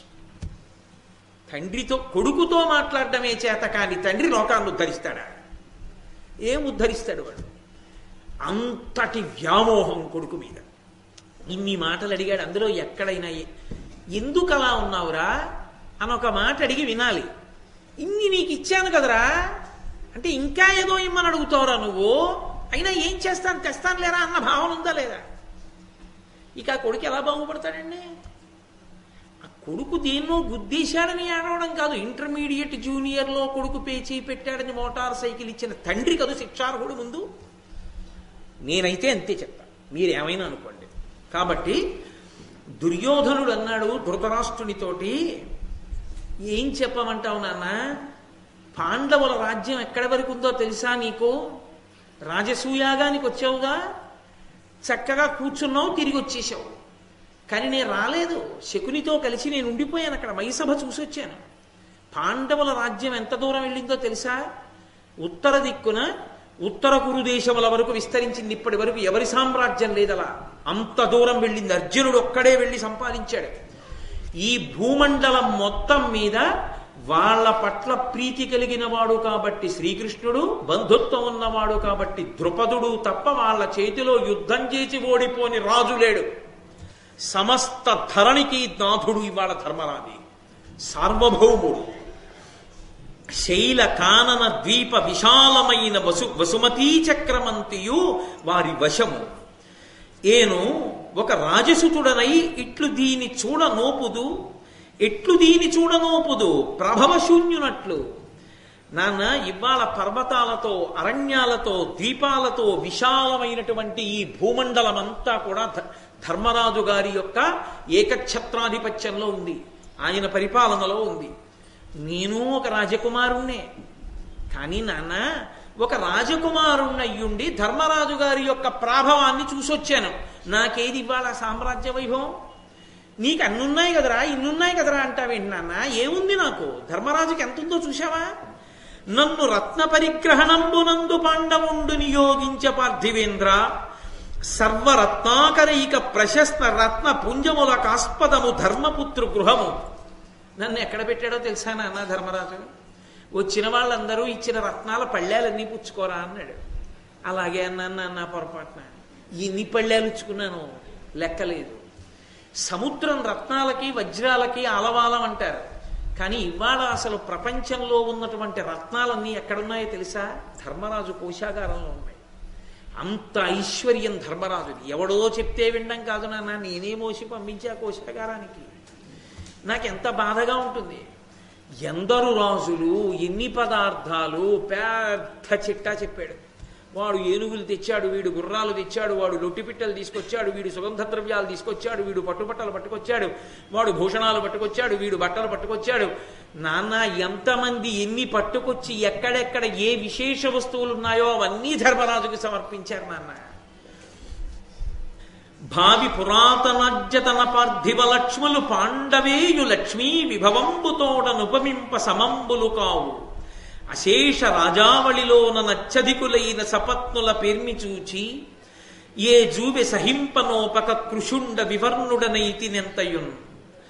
నాన్న, ఈ భూమండలాన్ని ఏలినటువంటి పూర్వపు రాజులు ఎవ్వరూ కూడా ఇంత ఐశ్వర్యవంతులు కారు. అంత గొప్ప ఐశ్వర్యవంతుడైపోయినటువంటి ధర్మరాజు ఆ పాండవుల యొక్క ఐశ్వర్యాన్ని చూసి నేను ఇలా చిక్కిపోయాను నాన్న, ఇలా కృషించిపోయాను నాన్న, అసూయతో నాకు నిద్ర పట్టట్లేదు నాన్న అన్నాడు. బయటపడిపోయాడు. ఉన్నది ఉన్నట్టు చెప్పేశాడు. వాడు చెడ్డవాడైనా వాడి దగ్గర ఉన్న మంచి లక్షణం అది. నేను చెడ్డవాడిని, ఇంకోడికి ఉంటే నాకు నిద్ర పట్టదు. నాకుందని నేను నిద్రపోవడం కాదు, ఇంకోడికి ఉంటే నిద్రపోలేను. కాబట్టి నాన్న నాకు నిద్ర పట్టట్లేదు, నా రంగు తరిగిపోయింది అన్నాడు. ఇంకో విషయం తెలుసా నాన్న, ఉందని ఏడవడం కాదు నాన్న, వాడు పెట్టిన దానికి ఏడుస్తున్నాను. ఎంత పెట్టాడో తెలుసా? 1,00,000 భూసురోత్తములు కుడిచిన మొనసి తనకు తాన మ్రోయు శంఖంబు ఒక్క నిమిషమేనియుడుకక మ్రోసే అయ్యద్ధరోత్సవంబునందు అన్ని నాళ్ళు. 1,00,000 మంది బ్రాహ్మణోత్తములు భోజనం చేస్తే శంఖం మోగుతుందోసారి. ఆ యజ్ఞం జరిగినన్నాళ్ళు ఆగకుండా శంఖం మోగుతూనే ఉంది. అంటే ఎన్ని లక్షల మంది బ్రాహ్మణోత్తములు అన్నం తిని ఉంటారు అక్కడ. అంతమందికి పెట్టాడు నాన్న. ఏం చెప్పమంటావు? అవన్నీ చూశాను నా కళ్ళతో. ఎంత ఐశ్వర్యం, ఎంత దాచాడు, ఎంత పెట్టాడు, అయినా తరగలేదు. ఇంత ఐశ్వర్యమా? ఎంత ఏడుస్తున్నాడో చూడండి. అందుకే గుమ్మడికాయలు దృష్టి తీస్తే పోతుందండి ధర్మరాజుకి. కాబట్టి ధరణి హరిశ్చంద్రుడు భాసురయశుడై చేసే రాజసూయంబు అదియున్ సరికాదని ఏ భగతును సురుచిర విభవమున పాండుసుతు యజ్ఞముతో. హరిశ్చంద్రుడు ఎప్పుడో రాజసూయ మహాయాగం చేశాడంటారు కానీ నాన్న, అసలు ధర్మరాజు చేసినటువంటి రాజసూయ మహాయాగంతో పోలిస్తే హరిశ్చంద్రుడు చేసినటువంటి యాగం పెద్ద లెక్కలోకి రాదు. అంత గొప్పగా చేశాడు నాన్న. అభిషిక్తుడైన యమరాజసుతనకు సాత్యకి మౌక్తిక ఛత్రమొప్ప పట్టే భీముండును పార్థుండు మణిహేమదండ చామర యుగధారులైరి కమలనాభుండును కవలును ద్రుపద దేశపుత్రుండు భూమిపతుల మూర్ధాభిషిక్తుల మృక్కించుచుండిరి దర్పంబు వెలయంగా దాని చూచి ఏను మొదలగా మహీపతులెల్లను దీప్తి తరిగియుండా తివిరి మమ్ము నగిరి కృష్ణ పాండునందన ద్రౌపది సాత్యకులు గరంబు సంతసమున.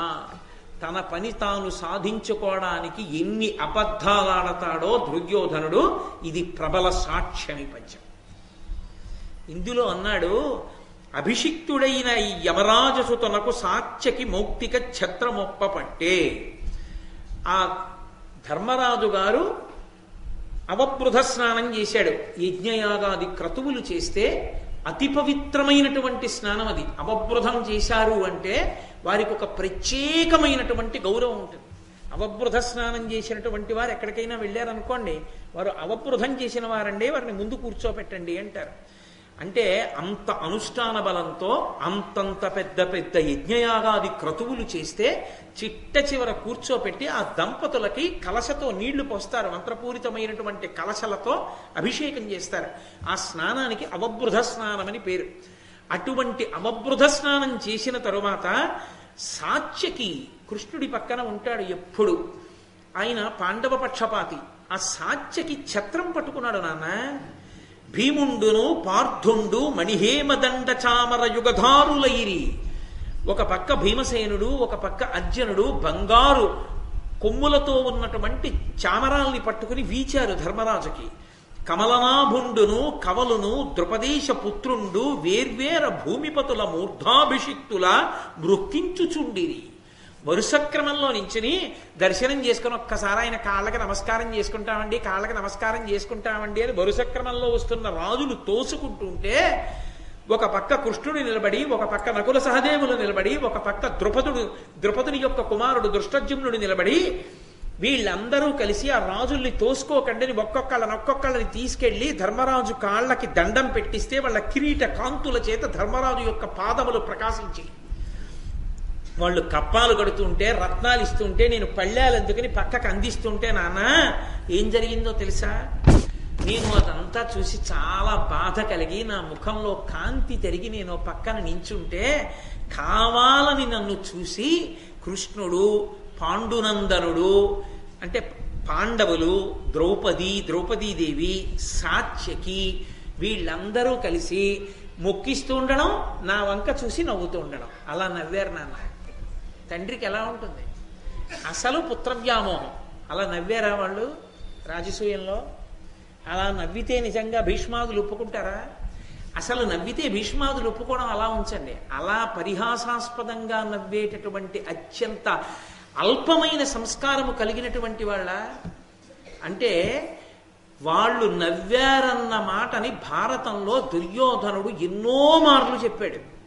ఒక్కొక్కసారి చెప్పినప్పుడు ఒక్కొక్కళ్ళ పేరు కలిపాడు, ఒక్కొక్కళ్ళ పేరు తీసేశాడు. ఒక్కొక్క సందర్భాన్ని కలిపాడు, ఒక్కొక్క సందర్భాన్ని తీసేశాడు. అంటే ఎన్ని అబద్ధాలాడాడో వాళ్ళు నవ్విన దాన్ని ఎన్ని చోట్ల తీసుకొచ్చాడు. కృష్ణుడు నవ్వాడన్నాడు, సాత్యకి నవ్వాడన్నాడు, ద్రౌపదీదేవి నవ్విందన్నాడు, పాండవులు నవ్వారన్నాడు. ఇంతమంది మమ్మల్ని చూసి నవ్వడమే పనిగా పెట్టుకుని నవ్వారు నాన్న. నన్ను చూసి అసలే పుత్రవ్యామోహం, గుడ్డిరాజు, దానికి తోడు ఇప్పుడు దుర్యోధనుడు చెప్పిన మాటకి తమ్ముడి కొడుకుల మీద కక్ష పట్టుకుంటాడా? పట్టుకోడా? ఖచ్చితంగా కక్ష పట్టుకుంటాడు. అనగుడై 88,000 బ్రాహ్మణ ప్రవరుల బ్రహ్మవిధుల వెలయంగా అల్లిండ్ల నిలిపి ప్రత్యేకంప 30 దాసుల నొప్పనిచ్చి ముదముతో రక్షించు 10,000 ఉత్తమ భూసురుల తని అగ్రాసనమునగల ధౌతమయ పాత్రముల ప్రతిదినమును ఉడువను కట్టను తొడువ పూయ అనుభవింపగలుగుటది ఏమి పురుషార్థమయ్యా. కష్టపురుషునట్టు ఒరుల పేర్మి చూచుచుండ పెద్దయునే నోపననిన పతికి ఇట్టులనియ శకుని. ఆ ధృతరాష్ట్రుడితో చెప్తున్నాడు దుర్యోధనుడు, నాన్న 88,000 మంది బ్రాహ్మణుల్ని తీసుకొచ్చి వాళ్ళందరికీ అగ్రహారాలిచ్చి ఇళ్ళిచ్చి మళ్ళీ ఒక్కొక్క బ్రాహ్మణుడికి 30 మంది దాసులనిచ్చి వాళ్ళ జీతభత్యాలన్నీ ధర్మరాజు భరిస్తున్నాడు బ్రాహ్మణ రక్షణకి. అంతేకాదు, తాను అన్నం తినేటప్పుడు ఒక్కడు తినడు. తను భోజనానికి కూర్చుంటే అగ్రాసనం మీద బంగారు కంచాలు వేసి ప్రతిరోజు తనతో పాటుగా ఎంతమందిని? భూసురులు 10,000 ఉత్తమ భూసురులు 10,000 మంది బ్రాహ్మణుల్ని తనతో పాటుగా పంక్తిలో కూర్చోబెట్టుకుంటాడు. వాళ్ళందరికీ బంగారు కంచాలు పెట్టించి వడ్డన చేయిస్తాడు. వాళ్ళని ఎత్తు మీద కూర్చోపెట్టి తాను కింద కూర్చుంటాడు. అగ్రాసనం మీద కూర్చోపెట్టి 10,000 మంది బ్రాహ్మణుల చేత బ్రాహ్మణులకు అన్నం పెట్టి వాళ్ళు ఆచమనం చేసి పరిశేచనం చేసి వాళ్ళు తిన్న తర్వాత తాను తింటాడు. నాన్న అనఘుడు, పాపం లేనివాడు, చాలా గొప్పవాడు నాన్న ధర్మరాజు, అంత చేస్తాడు. నా కర్మ ఏమిటో తెలుసా నాన్న? అది చూసి వాత్సలేదు. అది నా బాధ. చూసేశాను నాన్న చూడకూడనివి, ఇంకెక్కడ నిద్రపోతా? వివశుణ్ణైపోయా, నీరసపడిపోయా, వివర్ణుణ్ణైపోయా, ఇంకా నాకు ఒంట్లో ఓపిక లేదు. ఇక నేను ఓపిక పొందాలి అంటే ఒక్క మార్గం ఉంది నాన్న, నువ్వే నన్ను రక్షించాలి అని కాళ్ళ మీద పడ్డాడు. ఎవరు మాట్లాడాలి? ధృతరాష్ట్రుడు మాట్లాడాలి. చిత్రం ఏమిటంటే, ఇంకేమైనా ధృతరాష్ట్రుడు అంటాడేమోనని ముందరి కాళ్ళకి బంధంగా నువ్వు మామయ్య చేస్తానన్నప్పుడు నువ్వెందుకు చెయ్యవు? ఆ పాటి మామయ్య చేసిన ఉపకారం నువ్వు చేయలేవా అని ధృతరాష్ట్రుణ్ణి నిలదీయడానికి వీలుగా శకుని మాట్లాడుతున్నాడు. భానుప్రభుడకు పాండు మహీనాథాత్తుజు లక్ష్మి ఎల్లను నీకున్నేనపహరించి ఇత్తు ధరానుత మాయాదురోదర వ్యాజమునం. ఎందుకు దుర్యోధన బాధపడతావు? భానుప్రభుడగు పాండు మహీపతి, సూర్యుడు ఎలా తేజస్సుతో ఉంటాడో అటువంటి తేజస్సు కలిగినటువంటి ధర్మరాజు యొక్క సమస్త రాజ్య వైభవాన్ని, ఐశ్వర్యాన్ని అపహరిస్తా. ధార్మిక ద్యూతంలో కాదు, నా దగ్గర అధర్మ ద్యూతం ఉంది, మాయతో పాచికలు వేస్తాను. 3 లోకాల్లో నన్ను మించినవాడు లేడు. ధర్మరాజు అమాయకుడు, తెలియదు, అంత సుశిక్షితుడు కాడు. ఆడడానికి వచ్చి పందెం మీద పందెం ఒడ్డి అన్నీ ఓడిపోతాడు. పావు గంటలో ధర్మరాజుకున్న సమస్త వైభవాలు నీవి చేసేస్తాడు. ఎందుకు బాధపడతావు దుర్యోధన అన్నాడు. అంటే ఇప్పుడు పాండవులకు అంత ఐశ్వర్యం ఉందని వీడు ఏడిస్తే వీడికి ఉన్నదాన్ని ఎలా రక్షించమంటే చెప్పగలదు, కానీ వాళ్ళది పట్టుకొచ్చి వీడికి తెచ్చి పెట్టమంటే పాండవుల పరాక్రమం ఏమిటో ధృతరాష్ట్రుడికి తెలుసు. ఎలా తీసుకొస్తాడు? తీసుకురాలేడు. పరిష్కారం ఏమిటో శకుని చెప్తున్నాడు. ఇప్పుడు అయితే మామయ్య చెప్పినట్టు చేయరా అంటే ఏం చేయాలి? ధృతరాష్ట్రుడు జూత క్రీడకు ఆహ్వానించాలి. తానలా ఆహ్వానిస్తే 10 మంది ఏమంటారు? పెద్దనాన్నవి, రాజ్యం ఏలుతున్నవాడివి, దుర్మార్గుడివి, అలా తమ్ముడి కొడుకుల్ని పిలిచి మాయాజూతంలో ఓడించచ్చా అని అడగారు. తాను మంచివాడిలా ఉంటూ పని చెయ్యాలి. అందుకని ఇప్పుడు ధృతరాష్ట్రుడు అన్నాడు దుర్యోధనుడితోటి, ధీరమతి విదురుతోడ విచారింతం, వాడు నయవిశారదుడు, కళాపారగుడు, దీర్ఘదర్శి, అపార హితారంభుడు, ఉభయపక్షంబులకు అలాగే అనలేదు. అనకుండా చాలా వివేకం కలిగినటువంటి వాడు విదురుడు.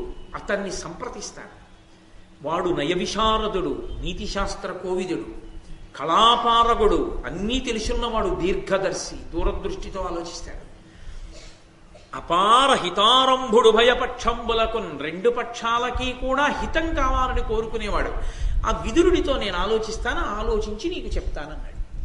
ఎందుకు విదురుడితో ఆలోచించడం? విదురుడు మహాధర్మమూర్తి. అంతటి ధర్మమూర్తి అయినటువంటి విదురుడు ఈ అక్రమాన్ని అంగీకరించడు. అంగీకరించడని తెలిసినప్పటికీ మరి ధృతరాష్ట్రుడు ఎందుకు విదురుడితో మాట్లాడటం? వినడగా ఎలాగో విదురుడు తాను చెప్పిన మాట వినడు. మాయాద్యూతానికి విదురుడు ఒప్పుకోడు. తప్పు అలాంటి వద్దు, బుద్ధుందా లేదా నీకు? వాళ్ళకి పెద్దనాన్నవి అటువంటి పనులు చెయ్యొచ్చా? మాయాద్యూతం ఏమిటి? పిల్లల మధ్య చిచ్చు పెడతావా? తప్పు, అలాంటి పనులు చేయకూడదు నువ్వు అంటే ఊరుకుంటాడా? అలా ఊరుకునేవాడైతే ఆ బుద్ధేదో తన కొడుక్కి తాను చెప్పద్దా? అంటే టక్కరితనం తండ్రిది ఎక్కడిదంటే, మహానీతి విశారదుడైనటువంటి విదురుణ్ణి నేను సంప్రదించాను, విదురుడు వద్దన్నాడు, కానీ ఏదో పిల్లలాడుకుంటానన్నారని ఒప్పుకున్నాను, విదురుణ్ణే పంపించాను తీసుకురమ్మని. నేనేం అబద్ధం ఆడానా? జూదం ఆడుకుందరు గాని కాసేపు కొత్తగా సభ కట్టాను రండిని చెప్పి నేను పిలుపుకి ఆహ్వానానికి పంపించింది విదురుణ్ణే కదా, విదురుడే కదా వెళ్ళి మాట్లాడాడు అని విదురుణ్ణి తీసుకొచ్చి సన్నివేశంలోకి దింపితే తాను మంచివాడన్నట్లుగా కనపడవచ్చు. దుర్యోధనుడు ప్రమాదకారా, ధృతరాష్ట్రుడు ప్రమాదకారా? నేనందుకుని విదురుడితో మాట్లాడి నీకు చెప్తానన్నాడు. దుర్యోధనుడు అన్నాడు, పాండుపుత్రులకెప్పుడు పక్షపాతి విదురుడని చెప్పతొల్లియు విందు, దీని నెరిగి వారించుగాన అతడేల శకుని కైతవంబున కొడబడు కౌరవేంద్ర. ఎప్పుడూ విదురుడు పాండవ పక్షపాతి. వీడు పాండవ పక్షపాతి అంటాడు కానీ పాండవులు ధర్మబలందున్నారు, విదురుడు ధర్మపక్షపాతి. అందుకని విదురుడు పాండవుల పక్షాన మాట్లాడినట్టే కనిపిస్తుంది.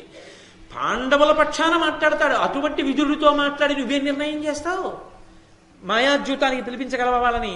విదురుడు ఒప్పుకుంటాడా? విదురుడితో మాట్లాడతానంటావేంటి? దీని కొడబడు ఒడబడవేని నీడ ఈ క్షణమా సర్వభక్షుచే భక్షితుండనగుదను, తెల్లమేనెట్లయినా వగపు దక్కి విదురుడును నీవు ఉండు ముదముతోడ. నువ్వు మహారాజువి, మంత్రి విదురుడు, ప్రతిదానికి మంత్రిని సంప్రదించాలా? నువ్వు నిర్ణయం చేయలేవా? నీ కొడుకు కోసమా మాత్రం పిలవలేవా? ఇంత కష్టపడి మేనమామ ఓడించి అన్ని ఇప్పిస్తానంటున్నాడుగా, ఏ ఆహ్వానం పలకడానికి ఏం రాజుగా? అది కూడా చేయవా ఉపకారం తండ్రిగా? సరే అయితే ఓ పని చెయ్యి, నీకు విదురుడేగా ఎక్కువ, నువ్వో విదురుడు ఉట్టి కట్టుకుని ఊరేగండి, నేను ఇప్పుడే అగ్నిహోత్రంలో దూకి చచ్చిపోతాను, నేను వెళ్ళిపోతున్నాను. కొడుకు కోసం ఏమైనా చేసేస్తాడు కదా, చస్తే చావు అనమన్నాడు విదురుడు. వాడొక్కడిని వదిలి దరిద్రం వదిలిపోతుంది. మిగిలిన కొడుకులు లేరు 99 మంది, నీకు ఒక్కడే కొడుక. వాడొక్కడు చచ్చిపోతే కోట్ల మంది బతుకుతారు, వాడొక్కడు బతకాలని కోరుకుంటే కోట్ల మంది చచ్చిపోతారు. దౌర్భాగ్యుడు, వాడిని వదిలేయి అన్నాడు. అలా ధృతరాష్ట్రుడు అనలేకపోయాడు. అక్కడ వచ్చింది పుత్రవ్యామోహం. కొడుకు అనేటప్పటికీ ఒరే తప్పురా, అలా ఉండకూడదు అనడు సరికదా, అదే వ్యామోహంతో ప్రవర్తిస్తూ చాలా ధార్మికంగా ప్రవర్తించినట్లు నటిస్తాడు. అక్కడుంది ఇబ్బంది. కాబట్టి వెంటనే అన్నాడు, ఉరే అంత పని చేయకురా, నువ్వు కోరుకున్నట్టే చేస్తానురా, పాండవుల్ని తప్పకుండా పిలిపిస్తాను అని 1000 మంది శిల్పుల్ని పిలిచాడు. ఎంత దురాలోచనో చూడండి. 1000 మంది శిల్పుల్ని పిలిచి అనేక ద్వారాలతో అద్భుతమైనటువంటి సభా నిర్మాణం చెయ్యండి అని వాళ్ళని ఆజ్ఞాపించి వలవల ఏడిచాడు. ఒరే కొడక, నువ్వు అటువంటి పని చేయకురా, నువ్వు లేకపోతే నేను ఉండలేనురా అని. అంటే అక్కడ మహిసభా నిర్మాణం జరిగింది. రాజసూయానికి వీళ్ళని పిలిచారు. వాళ్ళని పిలవడానికి హేతు ఏమిటి? ఏదో ఒక హేతు ఉండాలిగా. కొత్తగా సభ కట్టాము, చాలా గొప్ప సభ, మణిసభ ఇది. ఓసారి ధర్మరాజు వాళ్ళు వస్తే బాగుంటుందని పిలిపించాడు. గోడలు స్తంభాలు ఎన్నాళ్ళు చూస్తారు మహిసభని చూసిన వాళ్ళు? అందుకని ఏం చెయ్యొచ్చు? ఇంత గొప్ప సభ అలా చూస్తూ కాలక్షేపం ఉత్తిరే ఏం కూర్చుంటాం, కాసేపు జూదం ఆడుకుందాం అనొచ్చు. తర్వాత అన్న తర్వాత కావలసినవన్నీ చెయ్యొచ్చు. అందుకని దానికి పిలుపుకొక ప్రాతిపదిక కోసం మంటప నిర్మాణం చేశాడు సభ. అందుకు పిలిచాడు 1000 మంది శిల్పుల్ని. తన కొడుకు కోసం ఎంత దురాలోచనైనా చెయ్యగలడు. తమ్ముడి కొడుకులు తన కొడుకులే. అయినా అన్నగారు, తమ్ముడు చనిపోయాడు, అన్నగారై ఆ బిడ్డల్ని రక్షించవలసినటువంటి వాడు ఎంత దుర్మార్గుడై ఆలోచిస్తున్నాడో చూడండి. మనసుకి నియంత్రణ లేకుండా ఉండాలి కానీ తన మీద తనకి అదుపు లేకుండా పోవాలి కానీ మనిషి ఎంతకైనా తెగించగలడు అని విదురుణ్ణి పిలిచి, ఇలా మాయాద్యూతంలో గెలవాలనుకుంటున్నారు, శకుని ఆడతాడు, నువ్వు వెళ్ళి పాండవుల్ని తీసుకురావాలని చెప్పాడు. విదురుడితో మాత్రం నిస్సందేహంగా చెప్పేస్తాడు, విదురుడితో మాట్లాడతాడు. మంత్రి కాబట్టి విదురుణ్ణి పిలిచి చెప్పాడు. విదురుడు అన్నాడు, ఇట్టి కార్యమునకు నేనవశ్యంబు ఒడంబడంగనోప ఉక్కివమున సుతులతోడ ఏల సుతులకు భేదంబు చేయ గడచితివి ఇతియు జట్టయనక. నీకు బుద్ధుందా? మాయాద్యూతానికి నేను వెళ్ళి తీసుకురానా పాండవుల్ని? పిల్లలకి చిచ్చు పెడతావా? పెద్దనాన్నవి నువ్వు ఉన్నావా? పాండుపుత్రులకి నీ పుత్రులకి సయోధ్య కుదిరేటట్టుగా చూడాలి, అందరూ అన్నదమ్ముల్లా బతికేటట్టు చూడాలి. కానీ ఏమి నీ పెద్దరికం కాల్సనా? ఏమిటి జూదం ఆడించడం ఏమిటి పిల్లలతోటి? నేను ఒక్కనాటికి ఒప్పుకోని జూదానికి. వలసి నీ పుత్రులెల్లా ఉండురలతోడ ఎట్లొడంబడియుందురు అట్లు చేయవలయం తమలోన జూదంబు వాదునగుట కలహ మూలంబ ఎట్టి శాంతులకునైనా. ఒకసారి జూదమాడడానికి అన్నదమ్ములే కూర్చున్నా మొట్టమొదట వాదన ప్రారంభం అవుతుంది. వాదన కలహం కింద మారుతుంది, కలహం యుద్ధం కింద మారుతుంది. జూదం అంటూ మొదలుపెట్టిన తరువాత అది ఎంత ప్రమాదానికి వెడుతుందో ఎవరూ చెప్పలేరు. ఎంతటి శాంతమూర్తులైన వారు కూర్చుని మొదలుపెట్టినా అది క్రీడాద్యూతమే అయినా చిట్ట చివరికి అత్యంత ప్రమాదకరమైనటువంటి స్థితిని కల్పిస్తుంది. అందుకు నా మాట విను, నేను అంగీకరించనన్నాడు. అది ధృతరాష్ట్రుని యొక్క నయవంచన అంటే అక్కడుంది. వద్దురా అని చెప్తున్నాడు విదురుడు. ఏమీ ఎరగని వాళ్ళ ధృతరాష్ట్రుడు అన్నాడు, పుత్రులకేల భేదమగు భూనత ఏనును నీవు జాహ్నవీపుత్రుడునుండగా అహితమున్ భయమున్ దొరకొన్నే నాకు నా పుత్రులకున్ ప్రసాదకృత బుద్ధులు వెల్పులుగాన దీనికిన్ మిత్రనిధి ఒడంబడుము మిన్నక సంశయమంద నీటికిన్.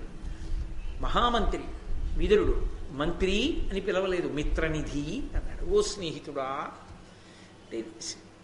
చిన్న బాధ అర్థం చేసుకోనా, బలహీనత నీకు తెలుసు కదా అని దాని అర్థం ఎక్కువ వాదన పెట్టకు దీని మీద అని. పుత్రులకేల భేదమగు భూనాథ భూనుత. ఎందుకు వస్తుంది కొడుకుల మధ్య వైరం? భలేవాడివే, ఏనును నేను లేను, నేనున్నానన్నవాడు ఏం చేశాడో చూద్దురు గాని. నిజంగా ద్యూతం జరిగినప్పుడు నేనున్నానన్నవాడు ద్రౌపదీదేవి ఏడుస్తూ మామగారి దగ్గరికి వచ్చి నిలబడితే ఏమీ వినపని వాళ్ళ నించున్నాడు, చీరలు ఒలిచేస్తుంటే. కాబట్టి నేను లేను, నీవు లేవు, నీవు జాహ్నవీపుత్రుడు నుండగా గాంగేయుడు భీష్మాచార్యుల వారు లేరు, నేను నువ్వు భీష్ముడు కూర్చుండగా పిల్లలు దెబ్బలాడుకుంటారా? హాయ్ అంటే ఊరుకోరు, అంత ఊరుకునే కొడుకా తన కొడుకు? తెలియదు. కాబట్టి అహితమున్ భయమున్ దొరకొన్నే, జరగకూడనిది భయంకరమైనది జరుగుతుందా? నాకు నా పుత్రులకు ప్రసాదకృత బుద్ధులు వెల్పులుగానా. నాకు నా పుత్రులకి దేవతలు ఉన్నారయ్యా, వాళ్ళు ఎప్పుడు రక్షిస్తూ ఉంటారు. ఎంత మంచి బుద్ధి ఉన్నవాడో కదూ రక్షించడానికి. దీనికి మిత్రనిధి ఒడంబడమో. స్నేహితుడా ఒప్పుకోవయా, వెళ్ళి ఆ ధర్మరాజుని పాండవుల్ని తీసుకురావయా జూదం ఆడడానికి. కాసేపు వాళ్ళు క్రీడాజ్యూతం ఆడుకుంటారు, పిల్లలు కాలక్షేపానికి ఆడుకుంటారు. అంటే అది కర్తవ్యతానిష్ట. అంటే తాను చెప్పవలసినది చెప్పేశాడు. మంత్రిగా తన కర్తవ్యం తాను చేస్తాడు. ప్రభు ఆజ్ఞ, మహారాజు వెళ్ళి తీసుకురమ్మన్నాడు. అందుకని ధర్మరాజు గారి దగ్గరికి వెళ్ళి తీసుకురావడానికి వెళ్ళవలసిందే విదురుడు. అందుకని ఇప్పుడు వెళ్ళడానికి బయలుదేరుతున్నాడు. బయలుదేరుతూ ఎందుకైనా మంచిదని ఒక్కసారి భీష్మాచార్యుల వారి దగ్గరికి వెళ్ళాడు. వెళ్ళి ఇలా శకుని మాయాద్యూతం ఆడడానికి సిద్ధపడుతున్నాడు, పాండవుల్ని వెళ్ళి నన్ను తీసుకురమ్మంటున్నాడు ధృతరాష్ట్రుడు, ఇది ప్రమాదకరం కాదా అని అడిగాడు. భీష్ముడు అన్నాడు, ఖచ్చితంగా ప్రమాదకరమే. ధృతరాష్ట్రుడిటువంటి నిర్ణయం చేసి ఉండకూడదు, నువ్వేం చెప్పావు?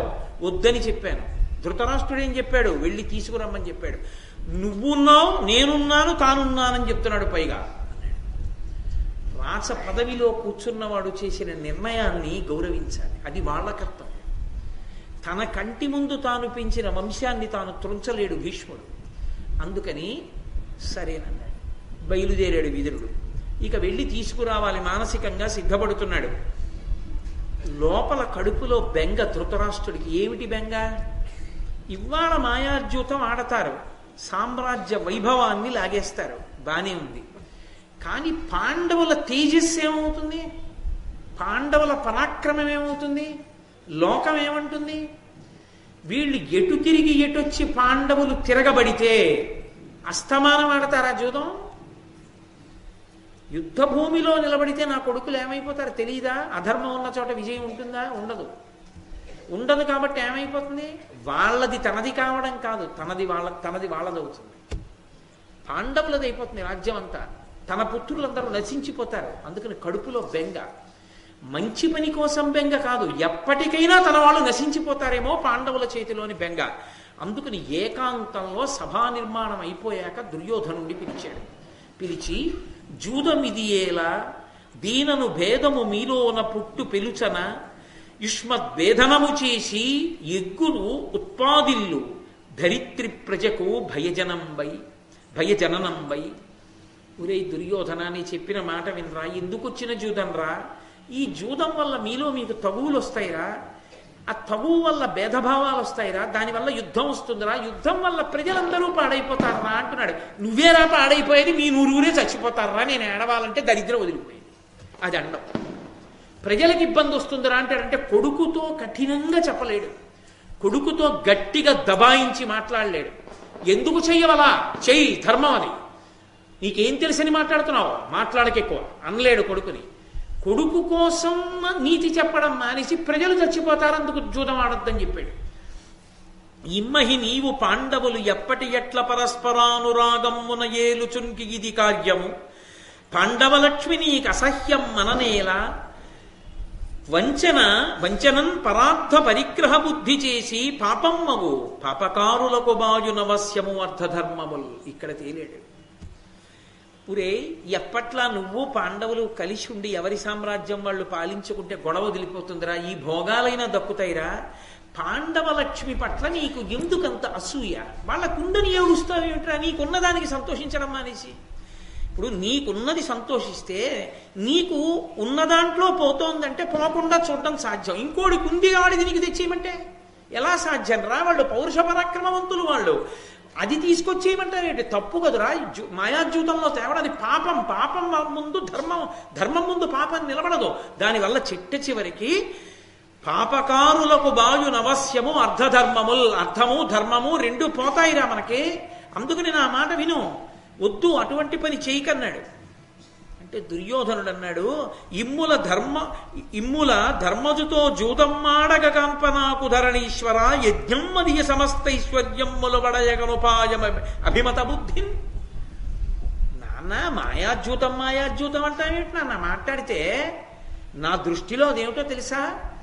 ధర్మరాజు గారి యొక్క సమస్త ఐశ్వర్యాన్ని నేను లాగేసుకోవడానికి అదొక యజ్ఞం. లోకంలో ఆ యజ్ఞం చేస్తే ఆ యజ్ఞము వలన సమస్త కామ్యములు ఈడేరతాయి. ఎందుకని అంటే వేదం ఒక మాట చెప్పింది, శ్రియమిచ్చేత్ హుతాశన. అగ్నిని ఆరాధిస్తే సమస్తమైన కోరికలు తీరుతాయి. అగ్నిముఖంగా దేవతలకి హవిస్సులు ఇస్తే అగ్ని ప్రీతి చెంది ఆ చిట్ట చివర పూర్ణాహుతి అయిపోయిన తర్వాత రక్ష పెడతారు. ఆ పూర్ణాహుతి అయిపోయిన తర్వాత ఆ అగ్నిహోత్రుని యొక్క అనుగ్రహం చేత సమస్తమైన ఐశ్వర్యములు కలుగుతాయి. నాన్న, నాకు యజ్ఞం ఏమిటో తెలుసా? మాయాద్యూతమే. ఆ యజ్ఞము వలన నేను పాండవ లక్ష్మిని పొందుతాను. అందుకని ఆడవలసింది. పెద్దలు హీనత పొందిరి తద్దియు హీనులు సమృద్ధిదనవిరి నియమం పెద్ది విధి యోగమునకో హృద్దర్పోన్నతులు చూచి ఎట్లు సహింతును సుహృద్దర్పోన్నతులు చూచి ఎట్లు సహింతును. అది విచిత్రం ఏమిట? పెద్దలు హీనత పొందిరి తద్దయు హీనులు సమృద్ధి తనవిరి నియమం పెద్ది విధియోగమునకు. బ్రహ్మగారికి బుర్ర లేదు నాన్న. పనికి మాలిన వాళ్ళకి ఐశ్వర్యమా? ఇంత గొప్పవాణ్ణి నాకు ఐశ్వర్యం తక్కువైపోవడమా, పాండురాజులు ఎక్కువైపోవడం వల్ల కదా నాది తక్కువైపోయింది. అసలు బ్రహ్మగారికి తలకాయ ఉందా? 4 తలకాయలు ఉన్నాయి కానీ అలా రాస్తాడా ధర్మరాజు నుదుటనా? నాన్న, నేను నీతో ఒక మాట చెప్తాను. అది ఆ ఇద్ది విధి వియోగమునకు అసుహృద్దర్పోన్నతులు చూచి ఎట్లు సహింతున్, అది నాకు ఎట్టి పరిస్థితుల్లోనూ కూడా ఆమోదయోగ్యం కాదు. పాండవుల ఐశ్వర్యాన్ని నేను హరించవలసిందే. పరమసుఖోపాయంబున పరసంపద చేకొనంగబడునేమి నరేశ్వర, అంతకంటే మిక్కిలి పురుషార్థం బెద్దియుండు భూనాథులకున్. మీరిందుల కందురుజను దేరగనే ఉండితిని సభ చూడన్, దారుడినట్టి అపూర్వ సభారచనలు వినగా చూడబడ ఎవ్వరి చేతన్. నాన్న, అన్నిటికన్నా రాజు ఆలోచించేది ఏమిటంటే ఎంత సులభమైన ఎంత తేలికైన ఉపాయం చేత అవతల వారి యొక్క ఐశ్వర్యాన్ని మనం కబళించవచ్చని ఆలోచిస్తాడు. ఇంతకన్నా సులభమైన ఉపాయం ఏముంది నాన్న? ఓ యుద్ధమా, ఓ కత్తె, ఓ గద, ఏం కావాలి? అలా కూర్చుని పాచికలు విసిరితే చాలు, పాండవ లక్ష్మంతా నాదవుతుంది.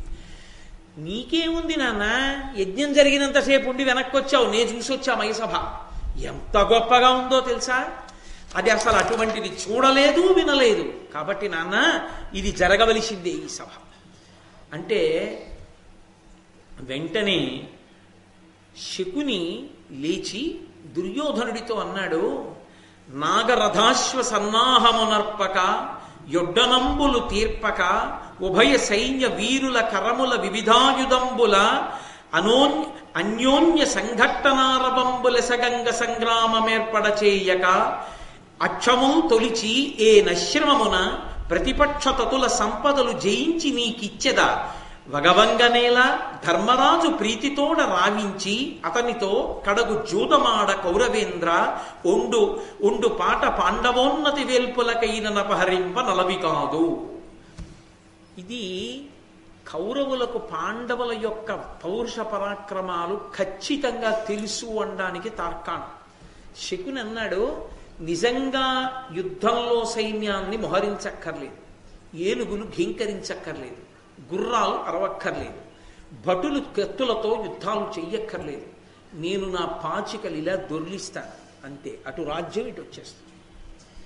ఎందుకంటావేమో, ఇలా కాకుండా అలా కూడా తెచ్చుకోవచ్చుగా అంటావేమో దుర్యోధన. అంటే మాట్లాడుతున్నది దుర్యోధనుడితో, చెప్తున్నది ధృతరాష్ట్రుడితో. అక్కడేగా ఉన్నాడు, మరి ధృతరాష్ట్రుడికి ఎందుకు చెప్పడం? అంటే శకునికి ధృతరాష్ట్రుడు అంటే భయం, అంత చొరవలేదు మాట్లాడ బావగారితో. దుర్యోధనుడితో మాట్లాడి ఆ సమయానికి ఏది మాట్లాడాలో అది మాట్లాడి ధృతరాష్ట్రుడికి మార్గం లేని స్థితిని కల్పిస్తాడు, దుర్యోధనుడిలో అగ్ని పెంచుతాడు. కాబట్టి ఇలా పాచికలు వేస్తాను, అలా సామ్రాజ్యం ఇటు వచ్చేస్తుంది. ఎంత తేలిగ్గా వస్తుంది. యుద్ధం చేసి కూడా సాధిస్తానంటావేమో దుర్యోధన, నువ్వు కాదు దేవతలు కూడా గెలవరు పాండవుల్ని. కాబట్టి ఉన్నదొక్కటే మార్గం, పాండవుల రాజ్యం నీదైతే తప్ప నువ్వు బ్రతకలేనంటావా? మాయాద్యూతం ఒకటే. లేదు యుద్ధం చేస్తానంటావా? మనందరం చచ్చిపోవడం ఒకటి, మనది కూడా పాండవులది అవుతుంది. కాబట్టి నీకు వాళ్ళ రాజ్యం కావాలంటే మాయాద్యూతము వినా మార్గము లేదు. ఇప్పుడు మంకు పట్టెవరికి పెరిగిపోతుంది, ఆడవలసిందే, ఆహ్వానించవలసిందే అని దుర్యోధనుడిలో పెరిగిపోతుంది. అందుకని దుర్యోధనుడు అన్నాడు, విదురమతంబు పాండవేయ హితార్థంబు వాని బుద్ధి నెడగవలవా, అన్యపక్షపాత బుద్ధి పరుగుచునుండెడు వట్టి వాని నప్తుడనగనగునే. ఏమిటి నాన్న, విదురుడు చెప్పాడు ఆలోచించు, విదురుడు చెప్పాడు ఆలోచించంటావు. మనం ఒక పని చేసేటప్పుడు మనం ఎలా చేద్దాం అనుకున్నామో అలా చెయ్యాలి తప్ప మనం ఎలా అనుకున్నామో దాన్ని విడిచిపెట్టి ఎవడో ఎలా అనుకున్నాడో అలా చేయడం ఏమిటి? విదురుడు పాండవ పక్షపాతి, అందుకని పాండవులకు అనుకూలంగా మాట్లాడతాడు. మనం ఏమనుకున్నామో అది విడిచిపెట్టి విదురుడు పాండవ పక్షపాతిగా మాట్లాడిన దాన్ని దృష్టిలో పెట్టుకుని దానికి అనుకూలంగా చేసి పాండవులను ఉద్ధరిద్దాం అనుకుంటున్నావా? ఏం మాకు ఉపకారం చేయవా? ఆడవలసిందే మాయాద్యూతం, నువ్వు పిలిపించవలసిందే ధర్మరాజుని పాండవుల్ని అన్నాడు. అంటే వెంటనే అనగా సుహృద్యూతం ఇందు ఒనరింతము ప్రొద్దువోకవయునగు అని మేం కేవలంగా ఏమి తోచదు కదా, ఆడదాం కాసేపు మాయాద్యూతం అంటాం. లొంగిపోతాడు దుర్యోధనుడు. ధర్మరాజు ఈ సభామంటపానికి పిలిచి కాలక్షేపానికని మొదలు పెడతాం, సమస్తం లాగేస్తాం. అందరూ సాక్ష్యంగా ఉంటారు. మా క్రీడాజ్యూతం కదా, ఏదో పిల్లలు ఆడుకుంటున్నారు కదా అనుకుంటారు. అకస్మాత్తుగా పందాలు ఒడ్డుతాం, ఒడ్డి అన్నీ లాగేస్తాం. అందరూ తేరుకునే లోపల పాండవ లక్ష్మి మాది. కాబట్టి నాన్న, నీకు వేరొక మార్గం లేదు, నువ్వు అంగీకరించవలసిందే అన్నాడు. అన్న తర్వాత ఒక చమత్కారం జరిగింది. ఏమిటా చమత్కారం అంటే, ధృతరాష్ట్రుడు వెంటనే విదురుడికి కబురు చేశాడంటే ఇంక దుర్యోధనుడి యొక్క ప్రణాళికని పరిపూర్ణంగా సమ్మతించాడు. సమ్మతించి విదురుణ్ణి పిలిచి, అనుపమరత్న కాంచన చయాంచితమీ సభ, దీని దర్శనందను అనగుండు తాను తన తమ్ములు ఇందుల కేగుదించి చూచినా కడు సంతసంబగు విశిష్ట జనస్తుత, నీవు వాని తోడ్కుని చనుదిమ్ము భూసర సుఖం బుధబంధు జనాను రంజను. ఈ సభ చూస్తే ధర్మరాజు చాలా సంతోషిస్తాడయా, ఈ మణిసభ నిర్మాణం చేశాను, అందుకని ఈ సభ చూడ్డానికి వెళ్ళి తీసుకురా అంటే, ఇప్పుడు విదురుణ్ణి కూడా మెల్లిగా మాయలోకి దింపడం మొదలుపెట్టాడు. మాయాజ్యూతానికని పిలవట్లేదు, ఈ సభ చూడ్డానికి రమ్మను తన తమ్ములతో వస్తాడు. వస్తే తర్వాత ఏదో కాలక్షేపం చేస్తారు వాళ్ళు సంతోషంగా. నువ్వు వెళ్ళి మంచి రథం కట్టుకుని తీసుకురా వాళ్ళని అంటే బయలుదేరాడు. బయలుదేరి వెళ్ళి విదురుడు ధర్మరాజు గారి యొక్క అంతఃపుర ప్రవేశం చేశాడు. విదురుణ్ణి తీసుకొచ్చి ధర్మరాజు కూర్చోబెట్టాడు. కూర్చోబెట్టి, బాగున్నారా, కుశల ప్రశ్నలు వేశాడు. మా పెదనాన్నగారు ధృతరాష్ట్రుడు ఎలా ఉన్నాడు, మా తాతగారు భీష్మాచార్యుల వారు ఎలా ఉన్నారు, గురువుగారు ద్రోణాచార్యుల వారు ఎలా ఉన్నారు, అన్ని కుశల ప్రశ్నలు అయ్యాయి. విదురుడు ఉన్న మాట ఉన్నట్టు చెప్పాడు. అక్కడ జ్యూత క్రీడ జరగబోతోంది, దానికి నిన్ను ఆహ్వానించాడు. అది ఖచ్చితంగా మాయాజ్యూతం. నిన్ను నీ తమ్ముళ్లతో కలిసి రమ్మని సభామంటపానికి ఆహ్వానిస్తున్నాడు, కానీ జ్యూత క్రీడ కొరకే. ధర్మనందన, నువ్వు బయలుదేరి రా అన్నాడు. అనగానే ధర్మరాజు గారు అన్నాడు, పుత్రవత్సలుడు విచిత్ర వీర్యాత్మజుడు ఆర్యుండు ధృతరాష్ట్రుడు ఆదరించి నిన్ను వినియోగించి నన్ను తోడ్కొని తేర నీవు వచ్చితి నిమ్మితోడ లలితాపూర్వ సభావలోకనంబునయందు జూదంబు కార్యంబె చెప్పుమా జూదంబు కథమన భేదంబు కాకుండా నేరదు మాలోన నీ నియోగమనగా మా కలంఘ్యమైనట్లు ధృతరాష్ట్రు పనుపుసేయ నీకు పాడి ఎదియ అనుచు విధినియుక్తుండయి అప్పుడు విదురుతో ఏగ నిశ్చయించి ఇందుకులుడు.